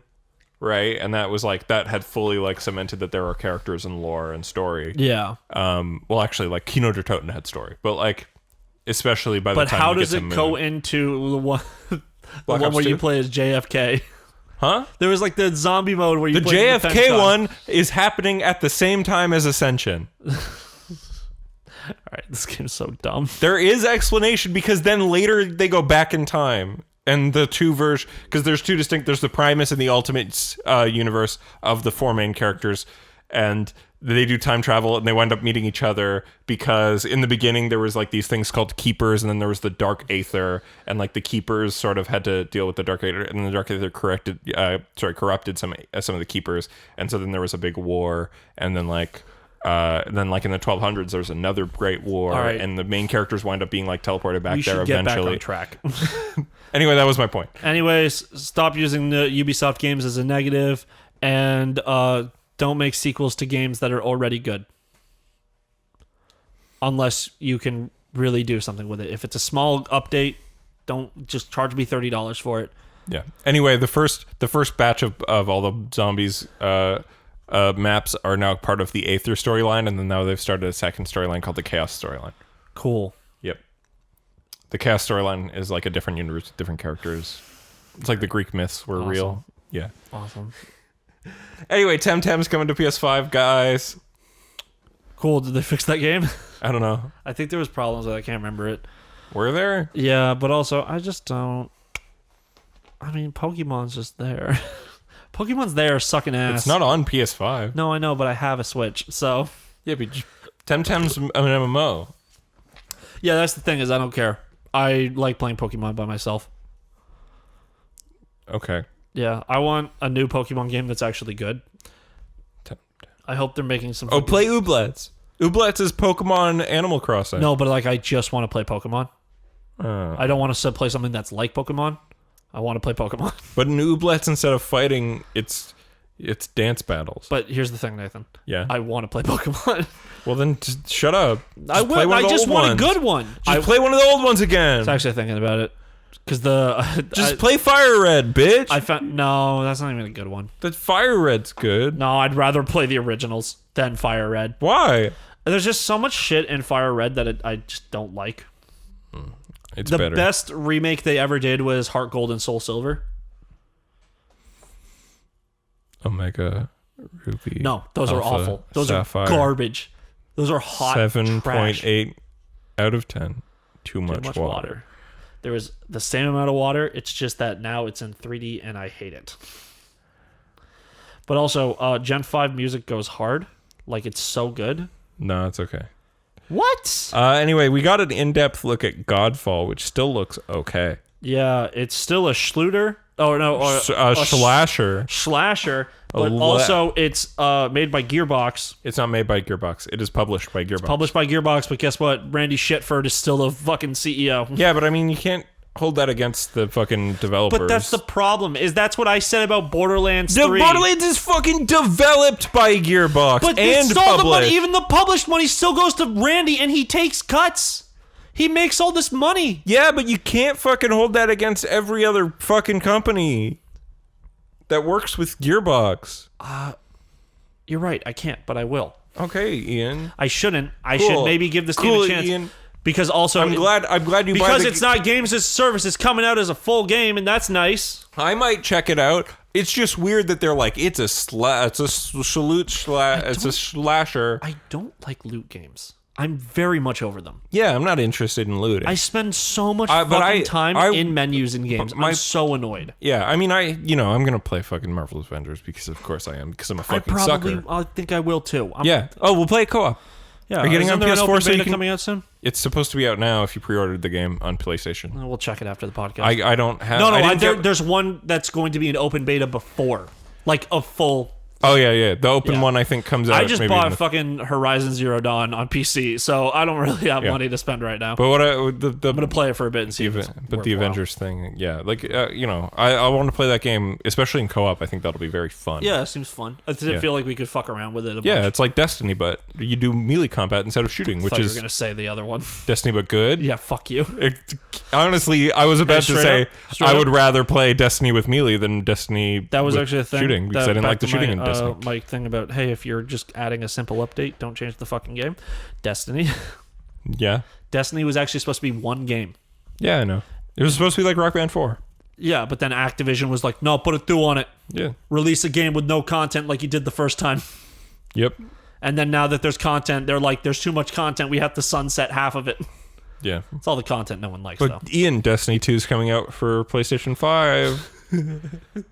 Fuck. When they showed it off, I was like, this is dumb as shit. This is like GTA 5. Yeah. It's like, I assume so. Oh, that's what they showed that at the Xbox one, didn't That was they? at the Xbox thing. Yeah. But it's also a PlayStation. They showed something that literally only I have an interest in. And it wasn't even the first trailer that had been released for the thing. Yeah, either. they released their own trailer for Beyond Light already, but that was a story trailer. This one was gameplay focused, where they showed. But everybody knows how fucking Destiny plays. No, but there's a new subclass called Stasis. Well, they should have had the story trailer at the Xbox thing because it's more interesting. It to is people who more don't give a interesting and it shit. looks a lot better. Yeah, right. The story trailer looks cool. Because the Xbox thing is like because the story trailer they showed at a Destiny thing and people at the Destiny thing already are sold on Destiny, right? Yeah, we were there to see what's coming up with Destiny. Yeah, so they would be able to be more receptive of the thing that's like just gameplay. Whereas like for people who don't give a shit about Destiny, which at the Xbox event, Yeah. probably a good number of people who have never played Destiny. I think Rockstar did a really good job with that GTA 5 trailer. Yeah, because they where it's spliced like the together complete gameplay and story online. moments like really well. Yeah. I think it sucks that they split. There's some content in that like you can't play offline. Like unless so it shows some stuff from GTA Online, yeah. Yeah, no, but like it's stuff that's like it's not like a mission. It's the flying vehicles. Yeah. You can get a jet and like some helicopters in the base game, but you can't get the DeLorean. Yeah, but it's Or all in the this. It's Interceptor. all in the same box. If you buy fucking GTA 5, you get all of it. The difference is when you play GTA 5, if you play the game and like know how to like play the stock market shit, because there's it's the dumbest thing. GTA needs to just put in a money cheat. Like that's totally fine to use. Or just give me a fucking mode where it's like turn off all achievements, but I get infinite money. Let me just buy shit. Yeah. Because when you go online to get those things, you have to play the game for about 100 hours. Mm-hmm. So like are you really going to play for that long to get one vehicle and then be like, I've got what I wanted? People have. Time to go. They keep updating GTA PvP. Online with even more boring There's actually content. no, shut the fuck up. There's actually a very big update coming out soon. Yeah, that's what I mean. It sounds like they're going to add that one map Which that they left out, the Las Vegas part. What? Because you know, in San Andreas, you could go north. No, I know. There, it sounds like they're gonna. Cool. Are they going to add Area 69? There it is. Well, there's the Air Force Base. Yeah, it's not Area 69. Yeah. What's it called? Area 69. Yeah, in San Andreas, it's called Area 69. I never finished San Andreas. No, but you could just drive there. Yeah, no, but I didn't. No, you can't. Can you? Yeah. Because there was San Andreas' map is big boy. Yeah, but there was, I think, to go when It's between the LA and Las Vegas sections. to go to Vegas, you actually had to progress in the game. There was like a barrier that you couldn't jump over. Well, yeah, like in GTA 4. But you could max out your jump power with the bike by cheating. Like put on like big jump with bike and then like jack CJ up. Yeah. And you can just jump over the barrier. Yeah. So yeah, I did that. And then I fucked around and then weapon proficiency in that game was cool. Yeah, that honestly, GTA fucking San Andreas has the most goddamn stuff in Has it. the most content. Yep. Has the most interesting fucking like things to do, character growth, character customization, and GTA San Andreas and GTA 5 are the fucking same. Yeah. It's like literally the exact same. And there's no progression in 5. There's no character progression. Yeah. Like, well, there is. You can upgrade character skills, like they're shooting and they're driving, but I don't. Or their stamina. I don't fucking care.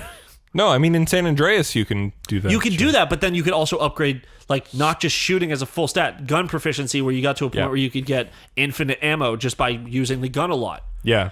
Or fucking, you have like pistols, and then all of a sudden you have dual pistols because your proficiency is that high. Yeah. There was like cool shit. There was actual genuine upgrades to playing the game. Yeah, and you just got it by doing it. You didn't have to use skill points and shit. You just had to keep doing the thing. Yeah.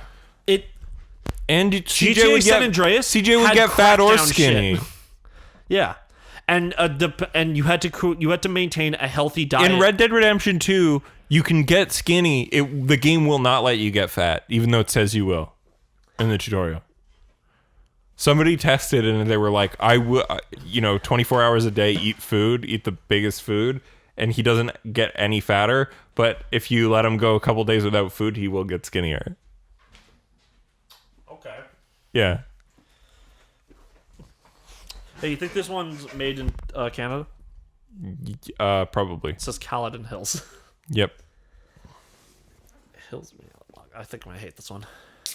So this is why, as a person who likes beer, but only the cheapest, shittiest beer, this is always rough. Yeah. Not that bad. Okay. Yeah. All right. That's all the news I have. Oh yeah, by the way, August 22nd is the DC Fandom thing. You know I'm going to have a million things to say about that. I'm saving some of the stuff that was announced for it early for when we actually see shit. Cool. Because, they've said what we're going to see there, but we haven't seen anything. Like, they're like, oh, Rocksteady's new Batman game is the Suicide Squad kills the Justice League, but they've just put a poster out for it. Is that what you think it's going to be? Is that Suicide Squad trying to kill the Justice League? That's what it's called. Really? The poster that they released is it's a picture of Superman, and then he's got the Suicide Squad logo forms a crosshair over his head. All right.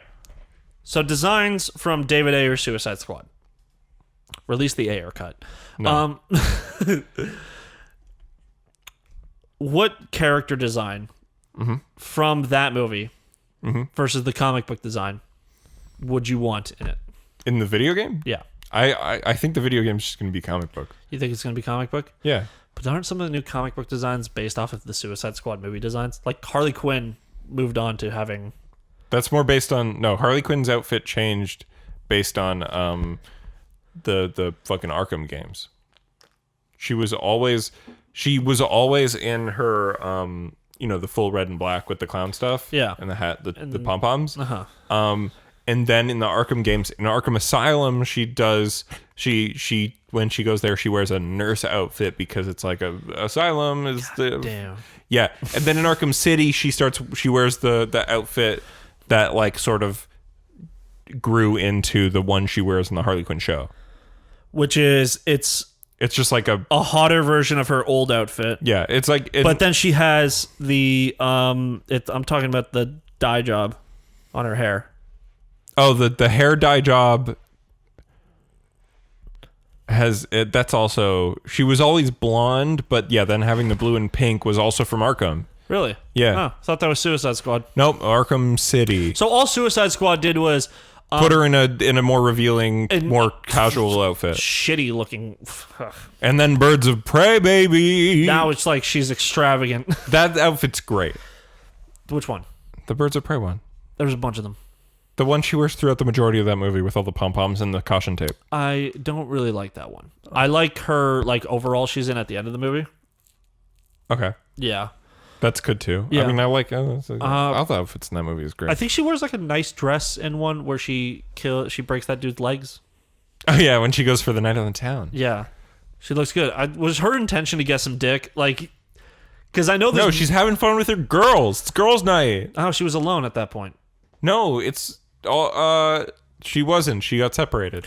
Oh, no, she went left to the because bar. they said she's going to go back to the Joker or whatever. Yeah, no, they went to the bar. She went to the bar and she met Black Canary. Yeah, and that's where she breaks the dude's ankle. Yeah. Yeah. Oh no, his femur. But I really like that scene when it's all the people who hate her. Yeah, trying to kill her. It's so funny. And then it's like Robert Sionis, and it shows the whole list. It's it's one of them was voted for Bernie. What? That's one of the things that made us laugh really hard. Is voted for Bernie Sanders. Yeah, she that is absolutely the funniest part of that movie. Yeah, is that her trying to figure out why everyone's trying to kill her. Yeah, and then when Huntress is chasing her, it's like mystery guy, mystery bike helmet guy. Question. Yeah, why was she trying to kill her? She wasn't. She was trying to kill some of the people that were hunting her. Oh, okay. Because they killed her family. I love Huntress in that. Huh? She's so good. Yeah, she's great. Yeah. It's a crossbow. I'm not a fucking 12-year-old.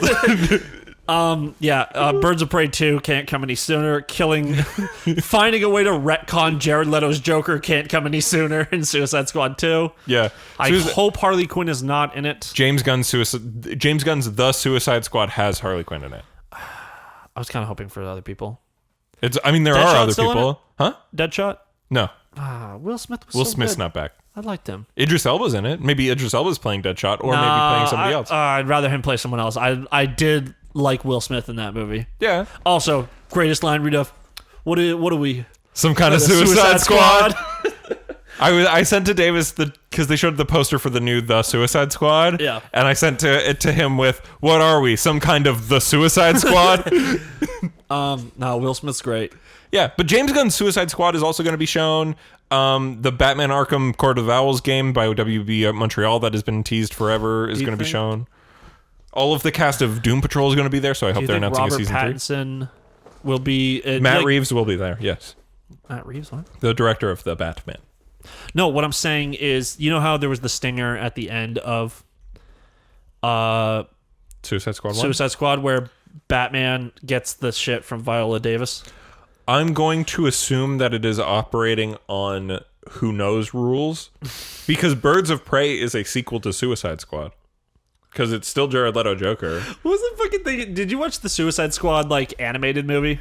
Which one? There's 2. Hell to Pay? I think it's the one where they're infiltrating Arkham. Assault on Arkham? Yeah, and then she releases the Joker, but one of the guys who was going in gets taken out real early, and Batman just replaces him. Oh, right, and it's Batman. Yeah, Batman's just going around the whole fucking time acting like he's this guy. Yeah. And then he reveals it at the end and he beats the shit out of the Joker. Yeah. I think Assault on Arkham is canon in the Arkham Asylum universe. Cool. Yeah. That was a good movie. I like that one. Yeah. Doesn't someone die in that one? I'm oh, that sucks. Maybe. I don't know. DC really likes to kill their characters or let their people decide. In the adaptations, yeah. Like Harley Quinn. Yeah. The Harley Quinn universe, the Harley Quinn animated universe everyone's dead. Because nothing else takes place in that universe. I would really like a season 3 where it's like there's no more villains in Gotham though, because she kind of killed them all. Yeah, Two-Face is alive. Is Two-Face alive? Two-Face and Bane's alive, but he's in the pit. I'm in the pit. George Lopez. Joker is alive, but I think it would be so fucking funny to like have parts where her like Harley's having like some argument with Ivy because they're a couple now. Yeah. Where she just goes and she's like, "Oh fuck, I can't believe this," and she goes to the Joker for advice because he has a healthy relationship. You know where he's staying? Where? Girlfriend's house. Oh yeah. Because he's with that nurse. Yeah. Because he genuinely likes her. I love that she's Spanish. I think that's funny. Yeah. Well, she's also like, I think she punches him when she finds out. She's cool. Yeah. I think that would be really fun, like a slice of life, fucking Harley Quinn. Yeah, no, I'd like to see more. I mean, yeah, we could get rid of Two-Face. Let's kill him.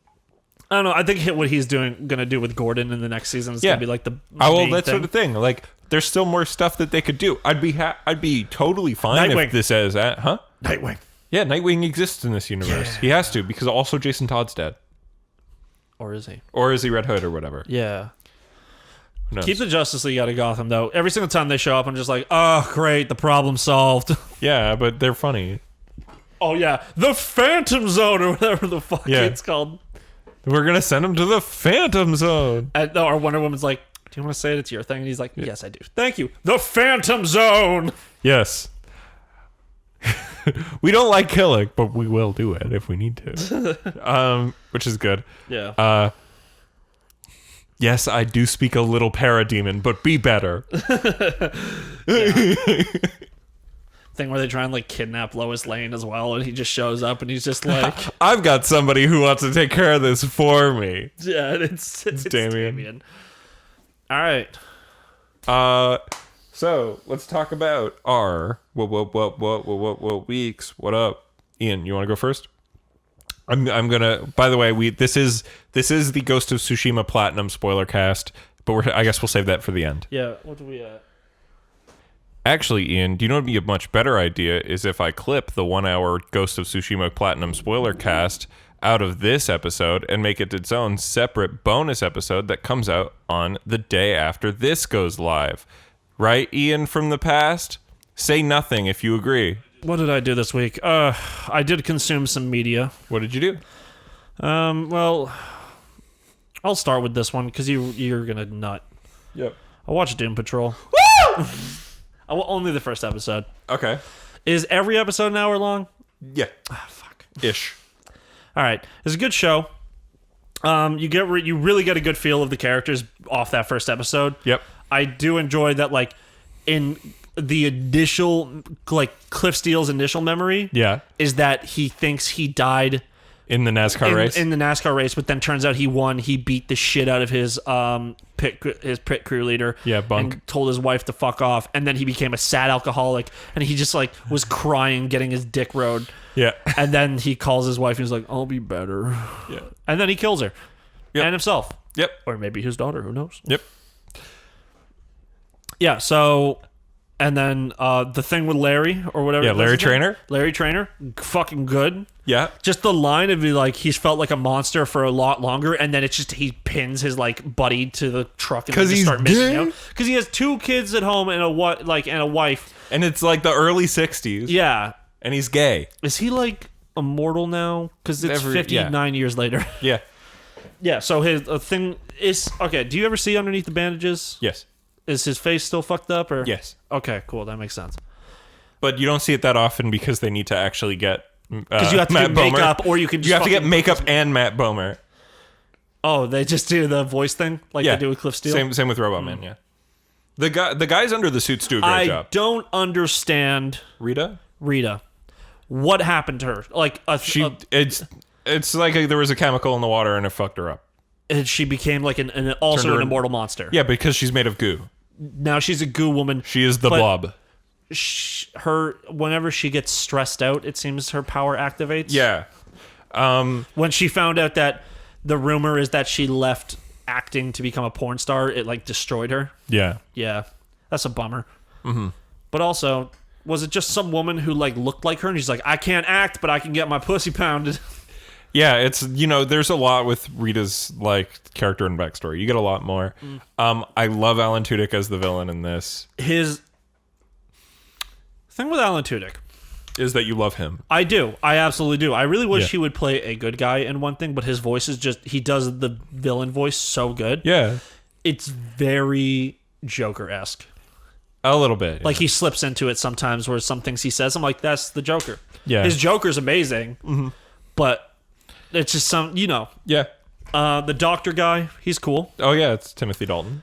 Yeah. James Bond. Is he like German? Huh? Is he like a German? He's British. He's British. He's James Bond. For some reason, I thought he was German. Nope. You know what? Because they're at Doom Manor, and I'm thinking of Doctor Doom, and that's a Marvel thing.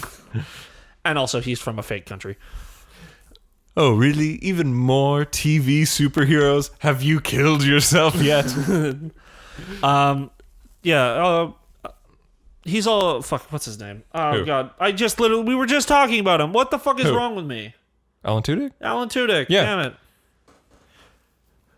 Do you think his name lives up to the hype? You know it. Tudyk's. Yeah. So He went to Juilliard. Yes. He probably is real cool, and I forgot what I was gonna say. I love him. Did they do the line where it's like, "Who are you talking to?" Or is that the start of episode 2? I don't think. I think it's the start of episode 2. Okay, because at the start of the episode 2, there's this joke. It's like because he's doing the meta thing because he's in the bus and like the whole thing happened, right? Yeah. And so like it's like he's doing a little narrating thing, and Timothy Dalton's like, "Who are you talking to?" And he's like, "Oh, Grant Morrison fans, Supernatural fans, and Reddit trolls with a DC Universe subscription." Fuck, what was it? What was it? Then the fucking pit starts coming towards them. Yeah. And I think Cliff just goes, "Oh fuck." Yeah. Because how are they going to deal with it? Yep. He's a robot man with infinite strength. Yep. But what the fuck is he going to do about a black hole? Yep. What's the blob woman going to do? She going to fill it? What's You'll the gay find guy out. with electric power is going to do? It's not electric. It's its own thing. Yeah, I don't know either. The negative man. Negative man. He makes people depressed. And What the fuck? I guess Crazy Jane. Crazy Jane has 64 powers. So, Yep. What's Hammerhead's? Hammerhead, very strong. Okay. There's the one that talks and makes knives that are words. Yeah, is in the comics, Yeah. is Cliff Steele forever a robot man? Yes. Okay, so they don't give him a face? No. They put him in a silver one at one point. Ooh, a silver body. Yeah. This is just a giant jaw. It's funny. Yep. Yeah. He cannot feel. Yeah, I know, that's a bummer. He cannot feel. He can he feels no pain. He can't taste. He can't sleep. Yeah. Oh, that's the bummer. I always hate that. Yeah. Is he can't sleep. That's the same with Full Metal Alchemist. So okay, I watched. His bro, I Alphonse watched can't sleep. the- I think that actually deteriorates your mind as well, which is fucked up. Yeah. Well, if they power him off, right? That's like sleeping. Yeah. I mean, then he you have to does, trust that someone but he turns like it back sleeps on. standing up essentially. Well, you could lie down, power yourself down, but Yeah, but you've seen his room. it's trains. Yeah, but there's no bed. Yeah, you're right. Somebody pointed that out in an episode that I watched today because I finished season 2 because season 2's done. So Someone in the show, or were you like reading Reddit comments? somebody in the Control show you are? Oh, okay. says it. There's no bed, and he's like, "Yeah, I'm like a horse." Don't horses actually like kind of lie down? They sleep standing up. I think, but they can lie down. I think they can lie down. They probably just don't. Yeah. Got to keep them. You got to work them leg muscles out all night. Anyway, season 2 is great. Season 2 finished. Unfortunately, it ends on a cliffhanger because they couldn't finish episode 10, so it's only 9 eps. Oh, because COVID? Yep. Oh, that's a bummer. Yep. So so that show stays good. Trust me. Once there's 22 episodes that exist, which is the entire show now, between both seasons, and it's all good. All right, cool. Okay. Yeah. The ending of season 1 is incredible. Well, let's see if I ever hit it. I'm really glad you're watching it. It gets even better. Yeah. You haven't even seen the Bureau of Normalcy. All right. Yeah. What'd you do? I want you Doom Patrol. That's one. That you don't get that one anymore. Should I do the thing that's gonna make you pop off now? Oh, you finished Brand New Animal. No. Oh, you watched Naruto. No. You watched a One Piece movie. No. Fuck. There's nothing else. So I booted up recently If you say Sekiro, I'm Halo, the Johnathan Halo collection. Woo! And so I started playing Halo 1. I wanted to have Were it... you playing on the newer graphics or the? you can switch when Yeah, I know, but you want. what are you switching? Jump between them. Because if you ever get lost in playing in the newer graphics, switch to the older ones because the older ones actually have like Arrows on the ground. yeah, but then there's other little things that say like, hey, if you see blood over there, probably follow it. Yeah. Or because there's less blood with the new graphics. There's also, less there's blood and more there's a lot more detail. a lot and more lights, just lights everywhere. Even in the dark levels, it's just like, oh, it's bright. And If then you can't see, go to the new version. there's a fucking flashlight in the game, and you don't need the flashlight in the new version. It's never dark. They like got rid of the flashlight in the later versions. Yeah. I think there's one time you use it in Halo 3 and it's just automatic. It turns on. So I'm partway through level 7 of 10. Have you done the library? You probably have. I think that's like level 5. No. I don't think I've done the library. Maybe I'm on the library. I think Halo 1 works like Devil May Cry 4 logic. Where you like get somewhere at one point and then you have to turn around. Like, and you go back through your previous levels. Oh, yeah. It's just that now there's flood. I don't think I've done the library. It's like it's like the hardest zone in the game because there's flood everywhere and you like get a shotgun and that's it. Maybe that's where I am. Yeah. I don't think I have a shotgun. I think I have a machine gun. But Anyways, I fucking hate the flood. It's like my least favorite part about so Halo, but the best lore thing. I did take notes, but throughout. Mm-hmm. So number one, first thing that happened, Master Chef had bad voice. No, Stop being me to Steve Downs. it's bad. I still think it's bad. It sounds like he mails it in. Level 1 looks better with the old graphics. The new lighting looks nice, but eliminates the need for the flashlight. Got a little lost there, but it worked out. I didn't die. So Are you playing on normal Yeah. controller? No, yeah. Okay. That's not the real way to play the game. It was designed for controller. No, it was. But the thing is, the developer intent is that people to play on heroic, but they're not. But they're like play whatever you want. But when we make the game, we focus on heroic. Oh, I thought normal was the one. See, that's what I would have thought. That's what I do generally think is that normal is the developer intended difficulty. It's just that they were like, no, heroic. So level 2 looks amazing. It looks amazing with the new graphics. So level 2 is outside. First one's on That's the the inside. one where you land on the Halo. You crash land, yeah, Yeah. and everybody dies, and then Cortana's like, "Oh no, everybody died," and Halo Man's like, Look, you watched Brian David Gilbert's video about Yeah. him. He is very desensitized, and he's Yep. made to be a killing machine. Anyway. Cortana is literally his emotion in the first games. "Yeah." Level 2, it's got an interesting design. You got to do three things, but you can do them in any order. It's cool, Like Halo Infinite. like a Halo 1. Stuff does look kind of samey though, and the design of one of the areas just does not feel good to do a fight in. I did like 5 deaths in that one. That's not bad. Is that the one? Oh, well, is that like the big tree open section? Like there's a part, one of the things you have to go do is there's just like, it's just trees and some hills, and then the Covenant you're fighting is on like a higher, like to like No, it's like there's just different bases scattered throughout in clearings. There's bases and clearings. And like it's just the bases are all made up of the same pieces, and they were probably literally just copy and pasted. Like they feel copy and pasted, and like and one of them has an inside, but it just feels like kind of poorly designed. Like the hallways don't really conduce well to a good first person shooter fight, in my opinion. I died like only 5 times. I was still having a pretty good time. Okay, cool. Then I hit level 3. Is this one you had a bad time? Level 3 Is this the sucks. one? Is this the Dark Knight Forest one? This is the desert. There's a desert. This is you go to a desert, you get a sniper, and it says do stealth. Halo 1 is the game I remember the least. Okay, so I level only 3 played it like sucks. once. I hate this game. It's bad. It starts in a desert area with a sniper and a stealth section that is just not fun in this kind of game. Also, Halo does not do stealth well at all. And it continues into an interior spaceship section that is so long. It also introduces the lightsaber and an invisible enemy that uses it, but it doesn't let me use it, and enemies kill me in one hit on normal with it. Yeah, I I don't know died why they made 50,000 that times. decision. The level felt like it was 3 hours. It was only like 20 minutes. I died so much. I hate that level. Enemies in this game are very bullet spongy on normal, and they aren't really placed well in the environment. They just seem randomly scattered. Usually a ship drops them off. Hey, I know you're like 7 levels deep, but would you like a tip? Yeah. Any elite like the big guys. Which big guys? The The biggest elites. guys or the blue guys? Any elite. Okay. The guys with the long heads. Okay. If you always carry around a human weapon, preferably the pistol, because headshots are one-hit kills, Yeah. and a Covenant weapon that's like a plasma wipe, like a plasma pistol or plasma rifle. Yeah. Plasma melts shields in a second, but then it takes forever to go through their health. Okay. That's just I mean, I knew that, but I think it's still kind of hard. I pick up what I can, right? Like, Yeah. I find I run out of ammo a lot. well, it's one of those things where it's like especially with that's what sucks about Halo. It gets better in the future games because you take they have reasons for Marines to be there. But Yeah. Halo 1, you really have to fucking use the Covenant weapons all the time. But the pistol is god tier, and it's like, why would I give it up? Yeah. Also, the noob combo.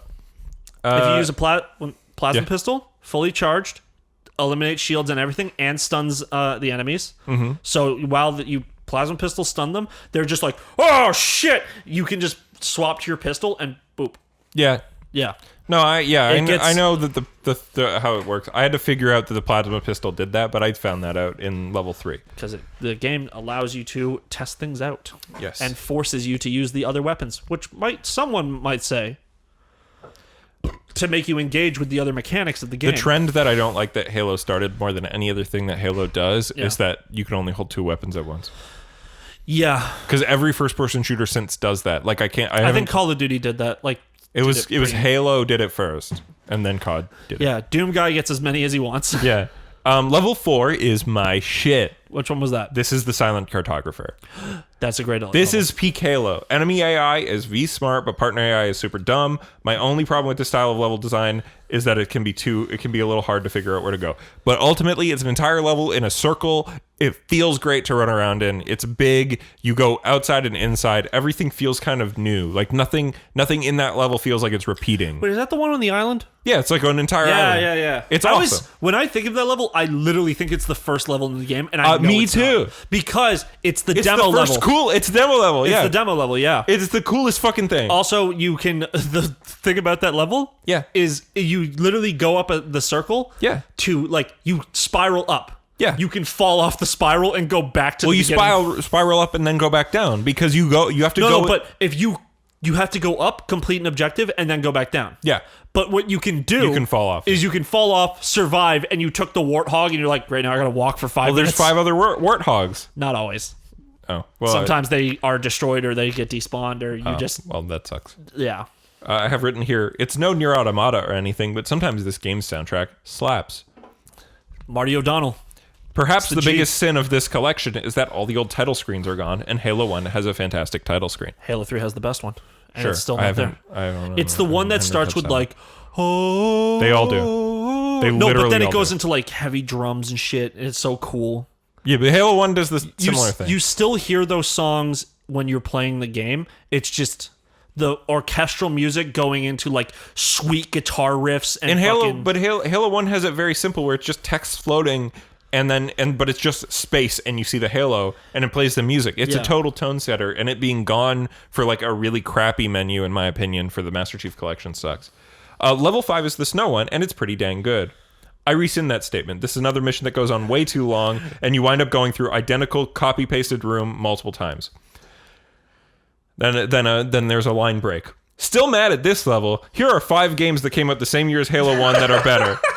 Sonic Adventure 2, Silent Hill 2, Jak and Daxter, Tony Hawk's Pro Skater 3, and Final Fantasy X.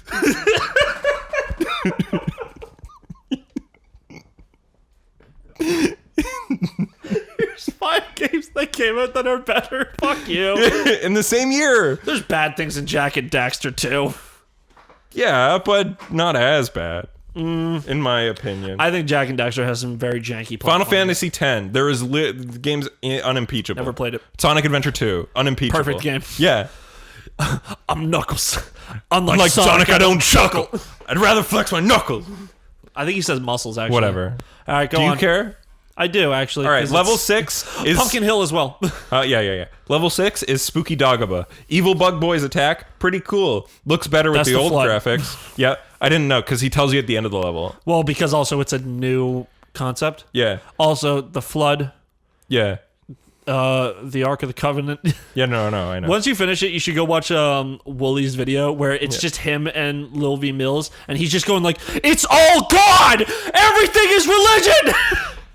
Yeah, but anyway, it takes place in Spooky Dagobah inside labs. This level has some of the best environmental storytelling because you walk into rooms filled with dead enemies and you don't do fights in them. And I'm like, that's cool because my problem with the rest of the game is that all you do is walk into rooms and shoot people, and then you die 5 times, and then you walk into the next room and you shoot more people. That's the really cool thing with the Flood is that they have already killed them. But here's the fucking horrifying thing: what? Those corpses. You know the little dudes? Yeah. They can reanimate the corpses and come and attack you. Yeah. So so as the games go on, when you're playing Halo 2, you'll get to like a room with like a bunch of dead elites and some dead brutes, and you're just gonna sit there and be like, "Oh shit." Yeah.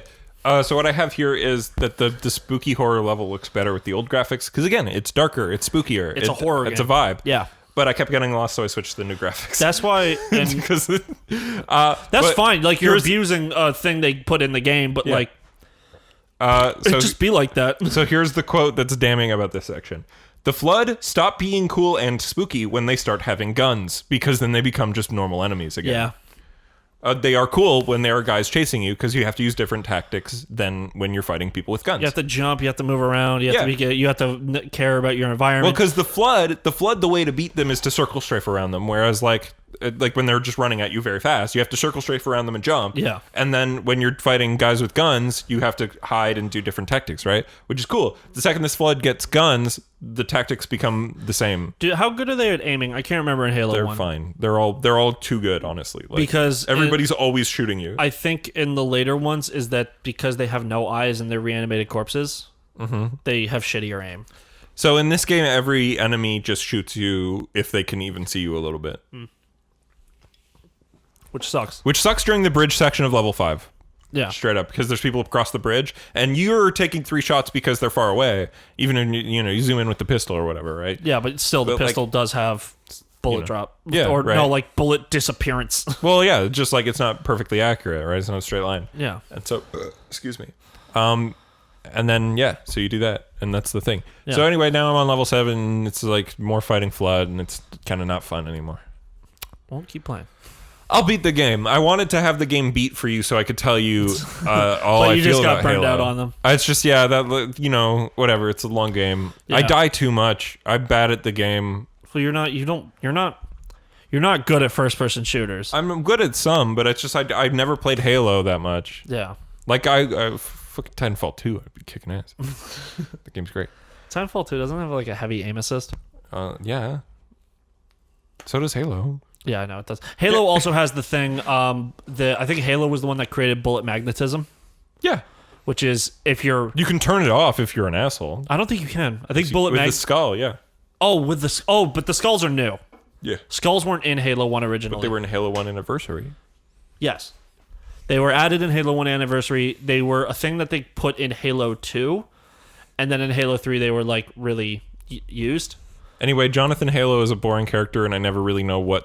I don't really have... I think part of the reason why I don't like the game Johnathan Halo as much, is a vehicle to take you through the world. Yeah, I think the reason why I don't really care that much, though, is because the game doesn't really set up the world or characters or stakes very well. Like, I know that, like, if The if Covenant I don't are here to kill you. No, but I know... And the world is that the Covenant are trying to activate the Halos to kill you. No, but like I know it's like they're going to use it to destroy the Earth, but why do I care about the Earth? Maybe establish that my character has people that they know that will die. They're not trying to destroy the Earth, they're trying to destroy all of humanity. Yeah, you know what I mean though, right? Like establish that there are stakes. Like also, maybe Master Chief doesn't have a family. No, but like I don't know.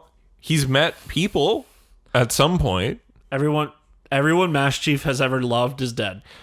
So then what are the stakes? Why does he even care if every human on the planet dies? Because he's a military man and he's just... but why do I care? Why should I help him do it? Because this game was made fucking so long ago. Silent Hill 2 came out the same year! It's a different kind of game! Do you care about Doom Guy's ambitions to kill demons? No, he just wants to kill demons! And I don't play Doom! And Halo is fun. You're just coming at it from a perspective of a guy who doesn't want to just shoot and kill things. Doom is super fun.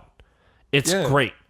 What's Dante's ambition for killing demons? Because he's cool with Happy Pizza Man. So what? Master Chief is solemn fucking dude who just wants to kill people. Fun. It's the only difference is that Dante I want to hang out with Dante. Dante in Devil May Cry 1 Yeah. has no motive other than, whoa, that chick's hot. Also, a woman who looks like my mom broke into my place of business stabbed and me through the chest, and I said, yo, that's cool. Yeah. Literally, the plot comes and gets Dante, and Dante's like, I guess I should go here and do things. Well, the plot came and got Master Chief. He was just hanging out on the Pillar of Autumn. But it's not the same. Also, it's like the first scene is the first level is a blatant ripoff at the beginning of Star Wars: A New Hope. No, because it's not one enemy. It's not one enemy at the beginning of A New Hope. Well, oh, fuck, you know, I'm just thinking of Darth Vader as the only threat because Stormtroopers are a fucking joke. Yeah. And also, Rogue One enhanced that scene by actually making him be a threat, where before he was just like, I'm going to show up after everything else is done. Yeah, he chokes a guy. Yeah, well, he chokes a guy and then throws him, but then, like... He chokes him just with his hand. Yeah, he does. First, because they hadn't come up with the Force choke yet. Yeah, it until shows they up do in about Empire. 10 minutes later in the movie. No, he does it in the movie. I thought it was in Empire. No, there's a guy at the War Council because Darth Vader. I thought that scene is in Empire. Nah, it's in A New Hope. Darth Vader is not a military man. Mm-hmm. He is not even a general. He's like a it's like if Prince Harry showed up to Africa. Yeah. Or no, fuck. I don't know, wherever there's a war right Afghanistan? now. Afghanistan. You know he did, right? No, but then did he start just giving orders like he knew what he was doing? I don't know. Where the people who, like those dudes sitting around the table are just like, hey, we have real military strategy. And Darth Vader is like, I think Jesus will help us. I mean, Darth Vader's right, though. He's right in this one aspect. But those dudes have... Don't take that quote out of context, you guys. That dude has like a right to doubt Darth Vader. Darth Vader's not a military guy. He was a religious soldier. He was a crusader that turned against the church. Yeah, but he's the... I'm just saying. I mean, he was a general. No, he in the Clone Wars. The Jedis aren't... General Skywalker, General Kenobi. Okay. They only got that title because they were Jedis. All right, Ian. All right. I would say Kenobi did... Whatever. I guess I'm wrong. You're not wrong. It's a thing that happens, but I'm saying that Yeah. All right. Cool. I hope you keep playing Halo. I think those games... I'll finish it. I'll play all of them eventually, I guess. I think they're short enough games that, like... I think they're all like 10 hours long. I hope that they... There's like 10 levels in each game. If you know what you're doing and the levels do get more linear... Oh, okay. So, because like a lot of the levels in Halo 1 I'm finding each take like about 45 minutes to an hour. Well, because as we said like last week, Halo 1 wanted to be Tony Hawk, where you were supposed to be able to move in like one line through the levels and be able to go American back Wasteland, and everything. Yeah.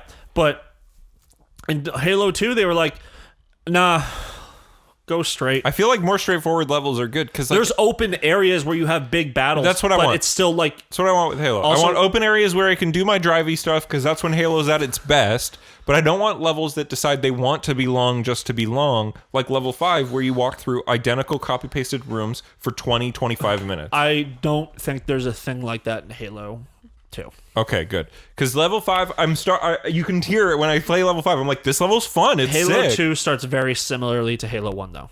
There's a small ship inside? Yeah. You're inside of a ship, and it gets attacked by the Covenant, but you got your new best friend there. The double needler? Sergeant Johnson. Oh. The black dude at the beginning of the game who has a line about how they're going to march them into hell. Wait, does Captain Keyes not come back? My favorite character in the game, Captain Keyes? I think, aren't you already at the point where he's dead? No, I don't think so. Well, you have to stop him. You have to find him by the end of the game. The description for level 10, you have to find him. He's dead. Oh no! You get not Captain Keyes, Ian. Well, you get to my favorite character in Halo. Don't know if she's in 2 or just a guy. in 3. No, Miranda Keyes. No, Captain Keyes is a guy. And then there's Miranda Keyes. Okay. His daughter. Oh. Because so he's an actual character that matters. Captain Keyes? Captain Keyes was actually in the Halo Fall of Reach books. I don't know if Brian David Gilbert said this. He was one of the people he was with. Wait, does he show up in Reach then? Not in the game. Oh, that's stupid. Neither does Master Chief. No, he does. At the end, you can see him. Easter egg. He is he gets loaded onto the Pillar of Autumn, and then they take off. Captain Keyes says, have you seen the Pillar of Autumn in the nude graphics? No. It looks so dumb. Yeah? Yeah, it's like bright bronze everything. Like everything's bright and bronze Ugh. and clean and it's so and the old graphics. Why I was saying the old graphics are so much better is because everything's just gray slabs. The UNSC ships are all gray and black slabs. Yeah, like it's like it makes sense because they're the Marines. And Halo Reach, there's a little more color, but it's more because they tried to do like a realism thing. Like when you go, you can see like yellow because it's like hot warning. This is a fucking entrance sort of thing. Like boot up Halo CE anniversary on the new graphics. No, I played it. I did play the new graphics back on the Xbox 360. Yeah, I'm saying look at it now. Oh, I thought it was bad back then. I guess I'll do it for you. Okay, no, I'm just whatever. I know you were saying we should do it co-op. I wanted to play through them like myself on Legendary because I just do that. If you want to play with the rest of Halo Combat as Evolved Anniversary with me on co-op, I would gladly do it because I don't see any reason not to. As long as you're not negative Nancy the whole time. I will be if it's annoying. Well, when you're with me and I know where I'm going, it's going to be less annoying. Right? Yeah, I don't have a ton of problem with not knowing where I'm going. I have a ton of problems with, man, this level is taking 20, 30 minutes. I have a fucking problem with there's 5 doors in this room and nothing is indicating which one of them won't open. So let me go see. Yeah. That's a wall. Yeah, right? Like in Halo 2, if you are stuck in one room for long enough, and Halo 3 and the games onward, an indicator will show up exactly where you have to go. That's good. Yeah. I feel like they should have more indicators. They do as the game No, goes I mean on. just all the time. Like in this game. Like it's really unclear. Like and then I'm doing this level, I think it's level 7. I'm doing level 7, which I think is the library. And it's like you're following 343, the guilty boy. Oh, he's in Halo 1? He's the main villain of Halo 1. He's the main villain of Halo 3. He's always doing some fucking shit. Why is he called that? And why does he introduce himself as that? That's because he doesn't remember what his name is. That's an incredibly sus name to call yourself. 343. Does he call himself Guilty Spark? Yeah. Because I think he might have been given that name by the Forerunners when he betrayed his own people to go on a vacation with them. But okay, here's the thing though. If you're gonna meet Johnathan Halo, and you meet him, and he goes, "Oh, we need to stop the flood." You go, "Hi, my name's 343," or "My name's Sparky," or whatever. Like you wouldn't say, "I'm 343 Guilty Spark." Like that's an evil name. Like a Halo man should be like, "Hold on, your name is 343 Guilty Spark. Look, Are you Master Chief evil?" is not the smartest man in the world. Cortana is, though, and she should have seen it She should have coming. been like, his name's Guilty Spark. He's evil, probably. Actually, that's the thing. In Halo Reach, you're the main character, you are given Cortana to hold because she did the calculations and was like, yeah, he's the one who's going to live the longest. So, and she was right. His suit does, in fact, jack you off. No, it doesn't. Yes, it does. No, it doesn't. It does. Do you think Do you think Master Chief pees in the suit? Certainly. Like, do you think it like pops out through his boots? Like, do you think there's a reservoir tank for Master Chief's pee and poo, or do you think it ejects somehow? His pee and poo is why his jump is so floaty. Because it's piss powered, Yeah. piss and fart powered. It's piss and shit powered. Man, imagine If he farting pees that in suit. his suit, he shits in his suit, Ian. Yeah, absolutely. Do you think he ever takes it off? Literally, I don't think he takes off that. This is why it's like he definitely does. I don't think that suit comes off until Halo 4.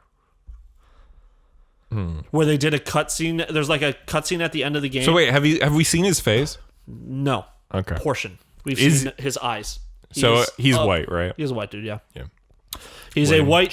You have seen more. Dude, they should have Metroided it. They should have Metroided it, and he was secretly black all along. Sure, that's why Jameson Locke was created, though. Right? No, but that's what I mean, right? Fucking. You see more of Doom Guy's face and Doom Eternal, a man who actually doesn't take his helmet off, than Master Chief, a dude who has taken his helmet off more than once. Because when you're playing Doom, you always see Doom Guy's face. No, like Doom Eternal, like the newer ones. Oh. Obviously, he looks like the old Doom guy, but like you can see through his helmet, like You can see Samus's face in Metroid Prime. Oh, cool. On the reflection. Yeah, because isn't that the one where it's like you're actually seeing the game through Samus's eyes through the visor? Yeah. So you really see cool. your reflection in the visor sometimes in all those games, which is an awesome detail. A switch port or a remaster. Yeah, because they just need to. They need to make that game control with 2 sticks, and I get why they didn't on GameCube because the C stick isn't a real stick; it's a nummy. It's a nubby. Sorry. Mm-hmm. And then they did not listen to their own fucking shit, and they went to. They went back to retro. No. Then you fucking play the 3DS, and they're like, "Here's the new Nintendo 3DS with 2 sticks, and the left stick is like." The right stick is a nubby, and it's like, come on, guys. But a less of a nubby. It's like the fucking thing you would have on a laptop in the center. Yeah. And it's like, God, this sucks. I used to have a laptop with that.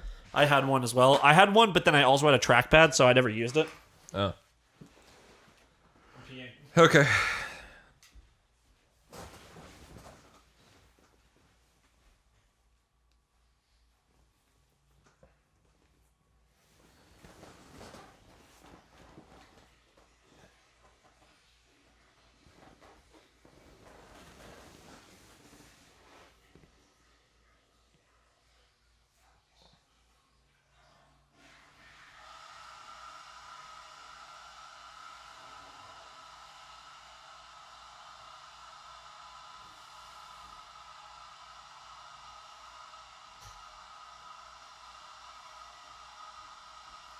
All right, so that was part of your week. Yeah. All right, so I saw a tweet this week. It generally upset me. What was the tweet? It was, you've seen that meme going around where it's like, hey, name something that gets your blank card revoked. Yeah. Are you talking about my tweet? What did you tweet? There's name something that would get your anime card revoked, and I put anime is bad, and if you like it, you're dumb. Well, good. I'm talking about anime. It was also about anime, though. It was an artist I follow. Yeah. Jisoo. She said modern anime is for incels and pedos. She's not wrong. She's not incorrect, but there's still good anime out there, and it feels really reductive to say that. All right. Brand New Animal. I mean, Brand New Animal is good, but there's a lot of incel pedo anime. A vast majority of anime. One Punch Man. Yeah, I mean incels, obviously. Everyone Mob who Psycho who 100. Likes, that's not incels. Nor pedos. That's one of the good ones. Are you looking on my shelf for Fujiko anime? Mine is for incels because she's hot. It's Mine, you fucking idiot. I'm not fucking Japanese. The Garden of Words is for incels and people with foot fetishes. Yeah, and I didn't know you had that on Blu-ray. yeah, I do. It's a good movie. It's a good movie. Well, it's a good short. It's good. It's a good most of. It's still technically a feature. It's one of those fucking movies. I think I told you about this one right after I watched it. Yeah. Where the kid gets his ass kicked because they were calling the teacher whose feet he liked a slut. And then they just kick his ass and beat him down, and then there's no retribution, and they just kind of live on and like, great. Yeah. So I just saw bullying for no reason. Just like real life. Yeah. Which sucks.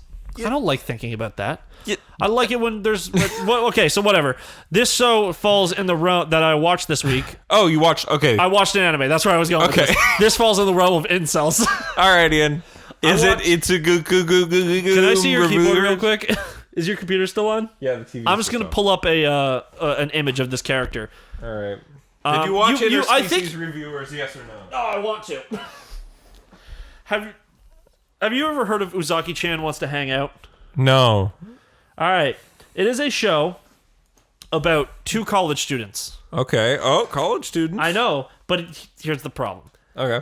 It's not actually a problem because there is people with baby faces. Oh, we talked about this last week, Ian. Yeah, and I did watch it. Okay.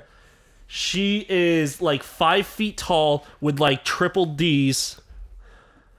And when a man sees her from the neck up and sees her face and her height, like comparative to the main character, he goes, oh, a junior high student. And then he stands up fully and sees the rest and goes, oh, never mind.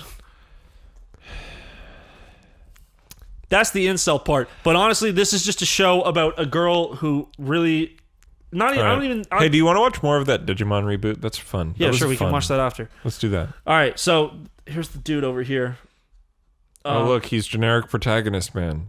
He's a loner who doesn't really want to hang out with anyone. Oh, you mean like generic protagonist chat? No, but like generic protagonist is like, I don't want to hang out with I don't hang out with anyone because I'm a loser and no one likes me. Oh no, this hot chick that is half American wants my dick now. And now all of a sudden I have friends. This dude's just like, yeah, I have friends. I don't want to hang out with them though. I'm fine with being by myself. And she's just like, nah, I'm bro. just a normal guy who just wants to be normal and everything's wacky around me. Well, because of her. Yeah. She just likes to tease him and fuck with him, and then they hang out. But when they hang out, she's not being like a little shit. Yes. It's fun, and it's a good glimpse at like what friendship is. They're totally gonna bang later, but like, Oh, they're not dating yet? No. Okay. She's just his. She's a year younger than him. She's 19. He's 20. Okay. And like, she just keeps bothering him to hang out because she. So she chases his ass down, and he's just a boring loser who can't see what's good in front boring. of him. He just doesn't want to do anything. Sounds boring to me.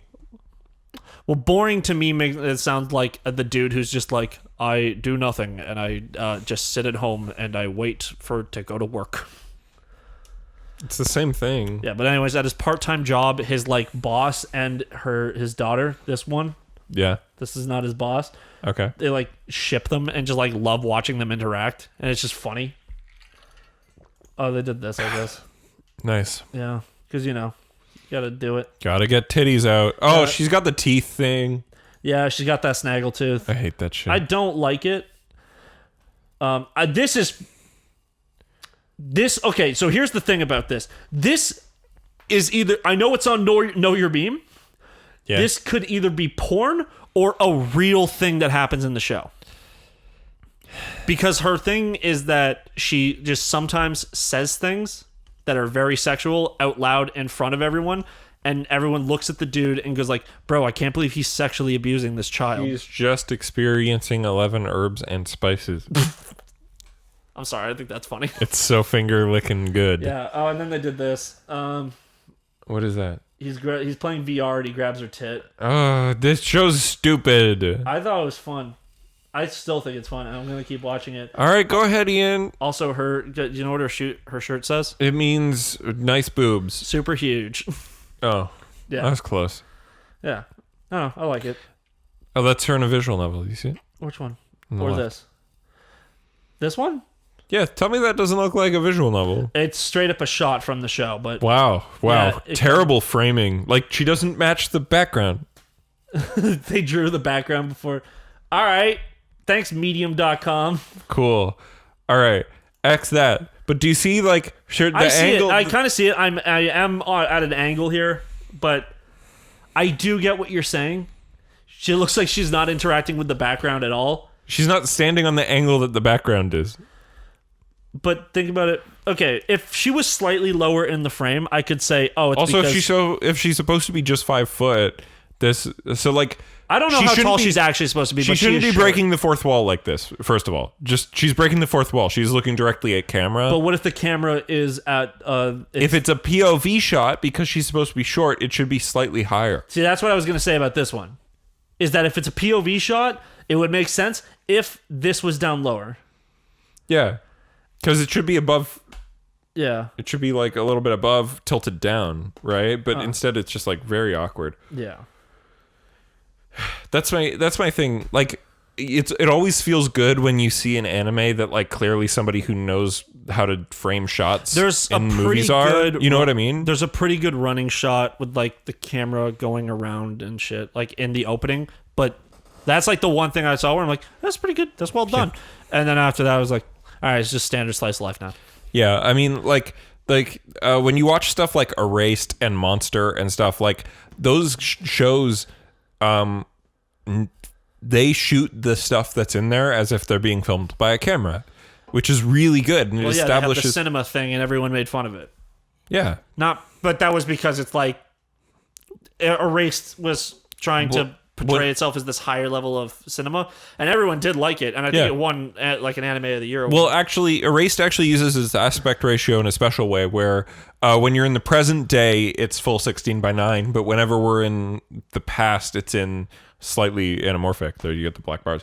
Look, there's an even further zoomed out shot of the same thing, and it just does not look right. Yeah, it looks like she's going to go to the other shot, zoomed in, and then it's going to end with this shot, and it's like, that's when she starts talking to you. Yeah, and it just keeps getting closer. It's a very cheap close-up. Oh, she's got that Trunks haircut as well.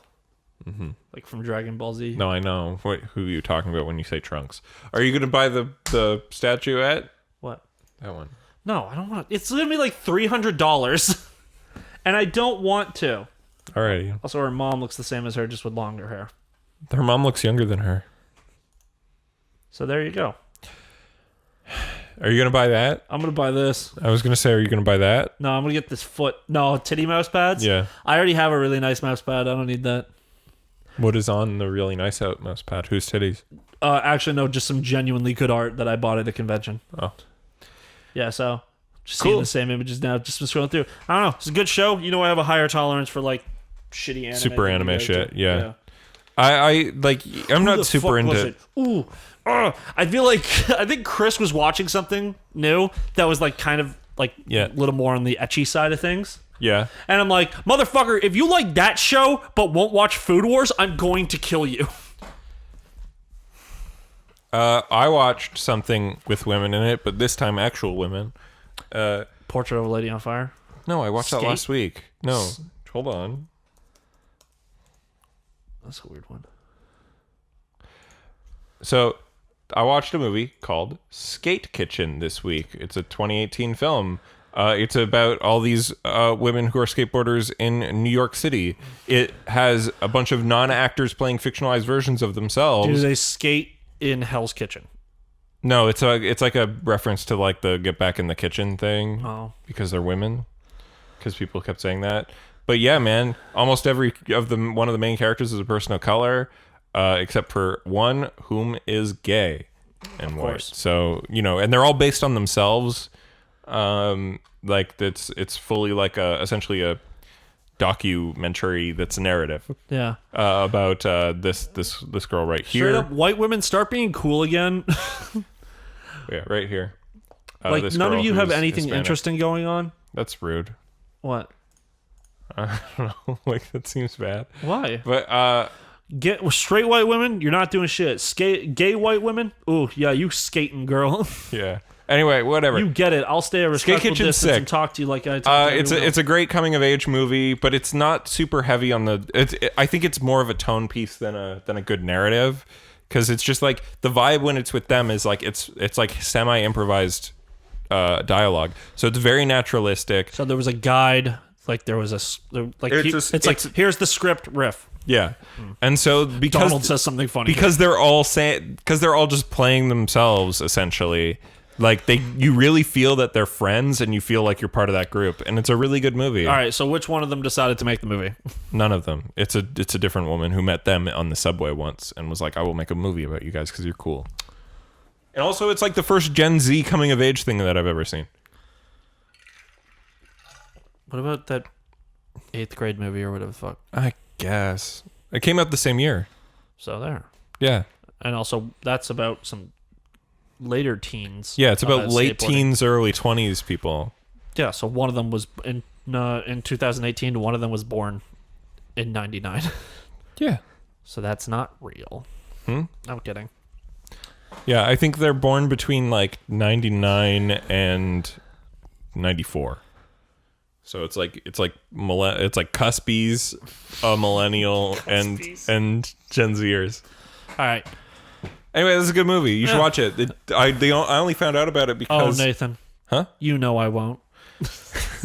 I only found out about it because on HBO there's a show called Betty, and I was like, oh, that's a show about a bunch of women who skateboard, and it's like this is a spin-off featuring the entire creative team and all the actors from this movie Skate Kitchen. Okay, and I was so like, oh, I'll watch that before I watch the show. Spin-off, like it's instead of it being a semi-biographical, it's a entirely sequel. fictional. I think it's like it's a sequel, but it's more fictional. I mean, they're still playing fictionalized versions of themselves. They're in both playing things. a future onward version of themselves. Yeah. Where it's like maybe they haven't hit that. Maybe they're still at the level they were at Skate Kitchen, but that's not interesting television. Yeah, I mean, I think it's only like 7 episodes, so I'll probably check that It's out. a short series. Yeah, it's HBO. So You can do whatever the fuck you want. HBO doesn't always have good things. No, it doesn't. Game of Thrones. Hey, Game of Thrones was good for some time. Yeah, it was. It was good for like 4 seasons. Yeah, sure. And then Joffrey died. I'm like, well, that's all I needed. I think we watched that together. I'm like, nope. Oh, we didn't? Nope. Damn. I didn't watch you up to there. No, we watched the Red Wedding together. Nope. Yes, we did. No. Yeah, we did. I Because didn't- we talked about the fucking scene that I argued with you about endlessly. Yeah, we where she talked just about cries it. And gets her. No, I think we watched it together and I we don't talked about remember it right watching after. that with you. Right. Because that was the last episode I watched of that show. Yeah, I think I went and watched season 4 by myself, and then I came and told you, I'm like, the show's bad now.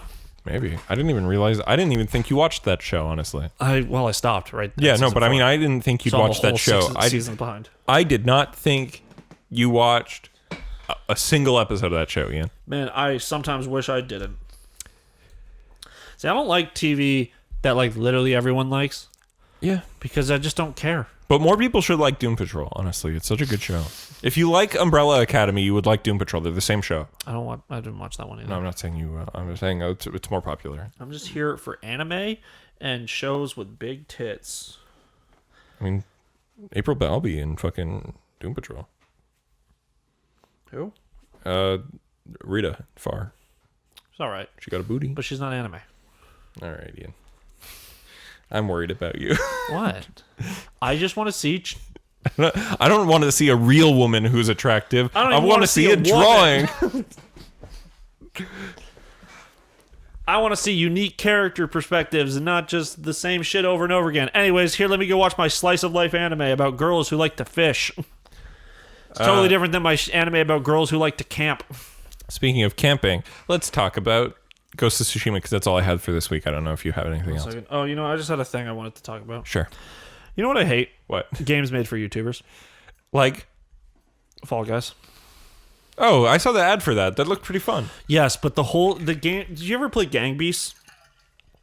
Yeah, that game's fun. Yeah, but it's like that, but it's entirely dependent on the fact that this game, Fall Guys, is a battle royale. Mm-hmm. And it's just, I don't know, just these games where it's like nothing goes on. There's no higher level play. It's just goofy. Like you're going to play it with your friends once, and that's it. And also it's dependent on whether there's people playing in the servers because it's a full battle royale. Mm-hmm. If 60 people aren't playing, you're not going to be able to play the game.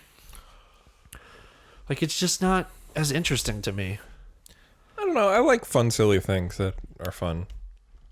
I just think, like, I'll add, like, everyone's playing and they're having fun, but I'm like, I'm not going to hear about this game in a week. And, like, YouTubers are rapidly uploading their fucking Fall Guys videos, and then, like, a week from now, it's like, what is there? What's Fall Guys? Like, Yeah. Well, lots of things are trendy for a little bit. That doesn't mean they're bad. But It when just you have a means multiplayer only focused game, you're saying Yeah. that, like, I only have that week to play it. That's it was all. announced at the fucking back in February thing, and I remember people being like, "Yo, this looks fun," and I I remember also, I being think like, they showed it off at the Devolver thing as well. "Sure, they did." Yeah. You didn't watch it this year? I didn't watch it this year. No. It was just explaining how they're going to have Nina back next year. Oh, nice. Yeah, because she's out of the computer now. Nice. Because she was in the computer during the PlayStation thing. Yeah. And she wasn't very heavily in it at all either, which was the thing, was like, oh, we can make her announce anything. That was really fun when we were like, "Yo, Nina Strother's in the PS5 thing." That was fun. Yeah, that was fun. Yeah, I don't know. It's just a thing. Like, I feel like you could just make a more interesting game. A game with more longevity. Yeah. A game that people want to play beyond, like, do you ever see Death Run for Gary's Mod? No, I'm not a big into Gary's Mod. Well, Death Run's just this game where people made these courses where it's like you have to, like, fake out this dude who's trying to kill you. That sounds fun. Yeah, it is pretty fun. Especially when you play it with a smaller group of friends. When you play it online in lobbies, it's like people bee-hopping and fucking, like, just racing through the entire area. And it's like, great, I had to, like...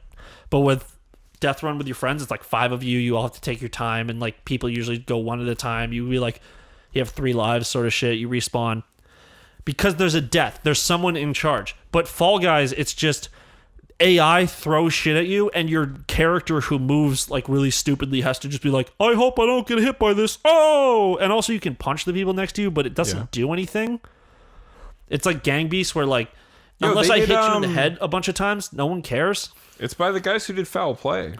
What's that? It's like another Devolver game with chickens. Is that called Foul Play? Yeah. I thought that was like Ultimate Chicken Horse. Dude! What? It's from the developers of Gears Pop. Is Gears Pop even out? It came out in 2018 No way. for Android and iOS. Oh god. I wonder if it's still being supported. Oh, they did Hatoful Boyfriend. Not the they didn't develop it. So these but guys they- like to make they like brought it over. one-offs. Well, yeah. I mean, Hatoful Boyfriend is a fucking Japanese game, but I guess they did the programming for the full game version. Yeah, maybe. It's not a thing I'm into. That's true. I mean, again, like we said this before, with joke games, you need to commit and try hard. Like Young Horses does. They've only made 2 games, and one of them's not even out yet. Which one was that? They did Octodad, and they're doing Bug Snacks. Oh yeah. I don't know. And I'm like, they did good. They knew how to do it in the right way, where it's still a fun game that's funny and goofy and fun to play with friends. Yeah. And then their next thing is also something that's actively really cool looking. Yeah. There was one thing I forgot until just now. Mm-hmm. I also played Katana Zero this week. Oh yeah, that game's all right. great. It's all right. Just all right. I really like the lore, like how he does it, and the fact that like The branching paths and the different levels. What? Oh, your choices change what levels you get, right? Like if you follow the instructions or not, sort of thing. Yeah.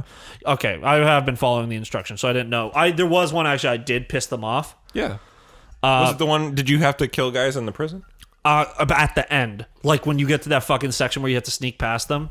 Yeah. And because if you activate one, you can't just run. You have to do the combat. Yeah. So I was like trying to sneak past. I'm like, I just couldn't get it. That's the big choice in that. So I was just like, fuck changes that. the And I just most. killed them and shit. So, Yeah. because like I got through the whole fucking level. I get to the final part and it's like, all right, here you go. Go eat shit. Well, you don't have to get through the first half. There's no enemies. They're all dead. Oh, I know, but I meant like I'm saying on the coming back part. Like Yeah. I'm separating those into halves. I'm not even counting that first part. That's environmental storytelling Yeah. shit. I played up to I killed the dude with I cut his hands off and shit. Yeah. And then I don't know the dude that you can, I don't know, the Virgil.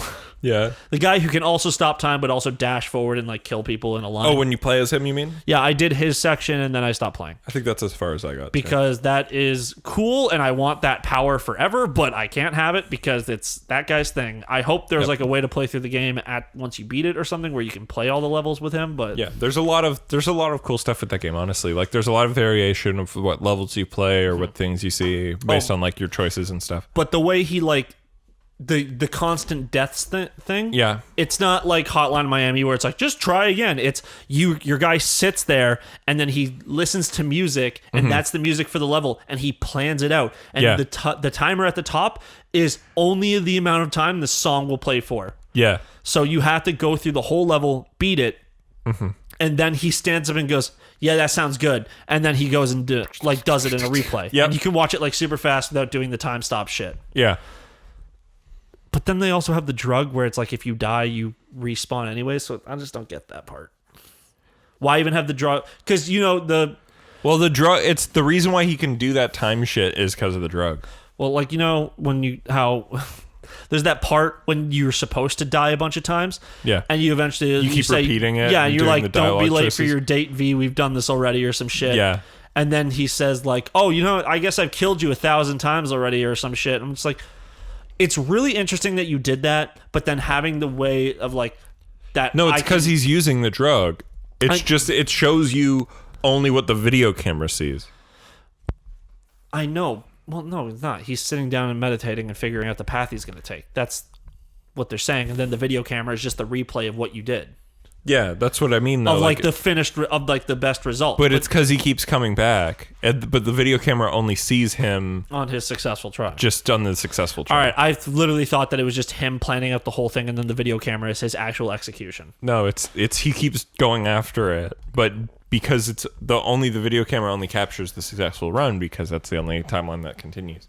All right, well, cool. It's a fun game. I don't Yeah. know. I'll probably finish it. It's more interesting than Hotline Miami to me. That's what I mean, right? Yeah.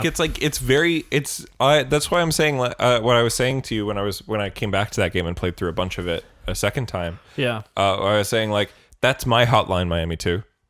Like Hotline Miami 2 is just more of the same, whereas this is like Hotline Miami 2 is more of the same with more of an obvious story. yeah, whereas this is like takes stuff from Hotline Miami but crafts a different narrative in a different world with different gameplay. Take the thing where you die real easily, one hit, so does everyone else, and you have to go over and over and over again. But then also make bullets not an end all. Yeah. Because dodging bullets in Hotline Miami is fucking hard. Yeah. But in this, it's just you can press L2, slow down time, and go, pew, and you hit him back at the guy. I hate whenever a shotgun comes up, though. Yep. Let's dare it. Nice. Now it's time for the podcast to be over. So, thanks for listening, you guys. And the Ghost of Tsushima Platinum spoiler cast is going to go up on Tuesday morning. Tuesday, the 11th of August. If it is that day or later, then it is already up. It was recorded at the same time as this, but this episode was very long, with that at the end. So it's going to be a bonus episode called 42.5, the Ghost of Tsushima Platinum Spoiler Cast. Thank you for listening. You can find me at The Media Hole on almost all social medias, and you can find Ian at StrugglesV on almost all the social medias. And I hope you'll turn into the next episode of the show. Thank you so much for watching, listening, fuck it, whatever.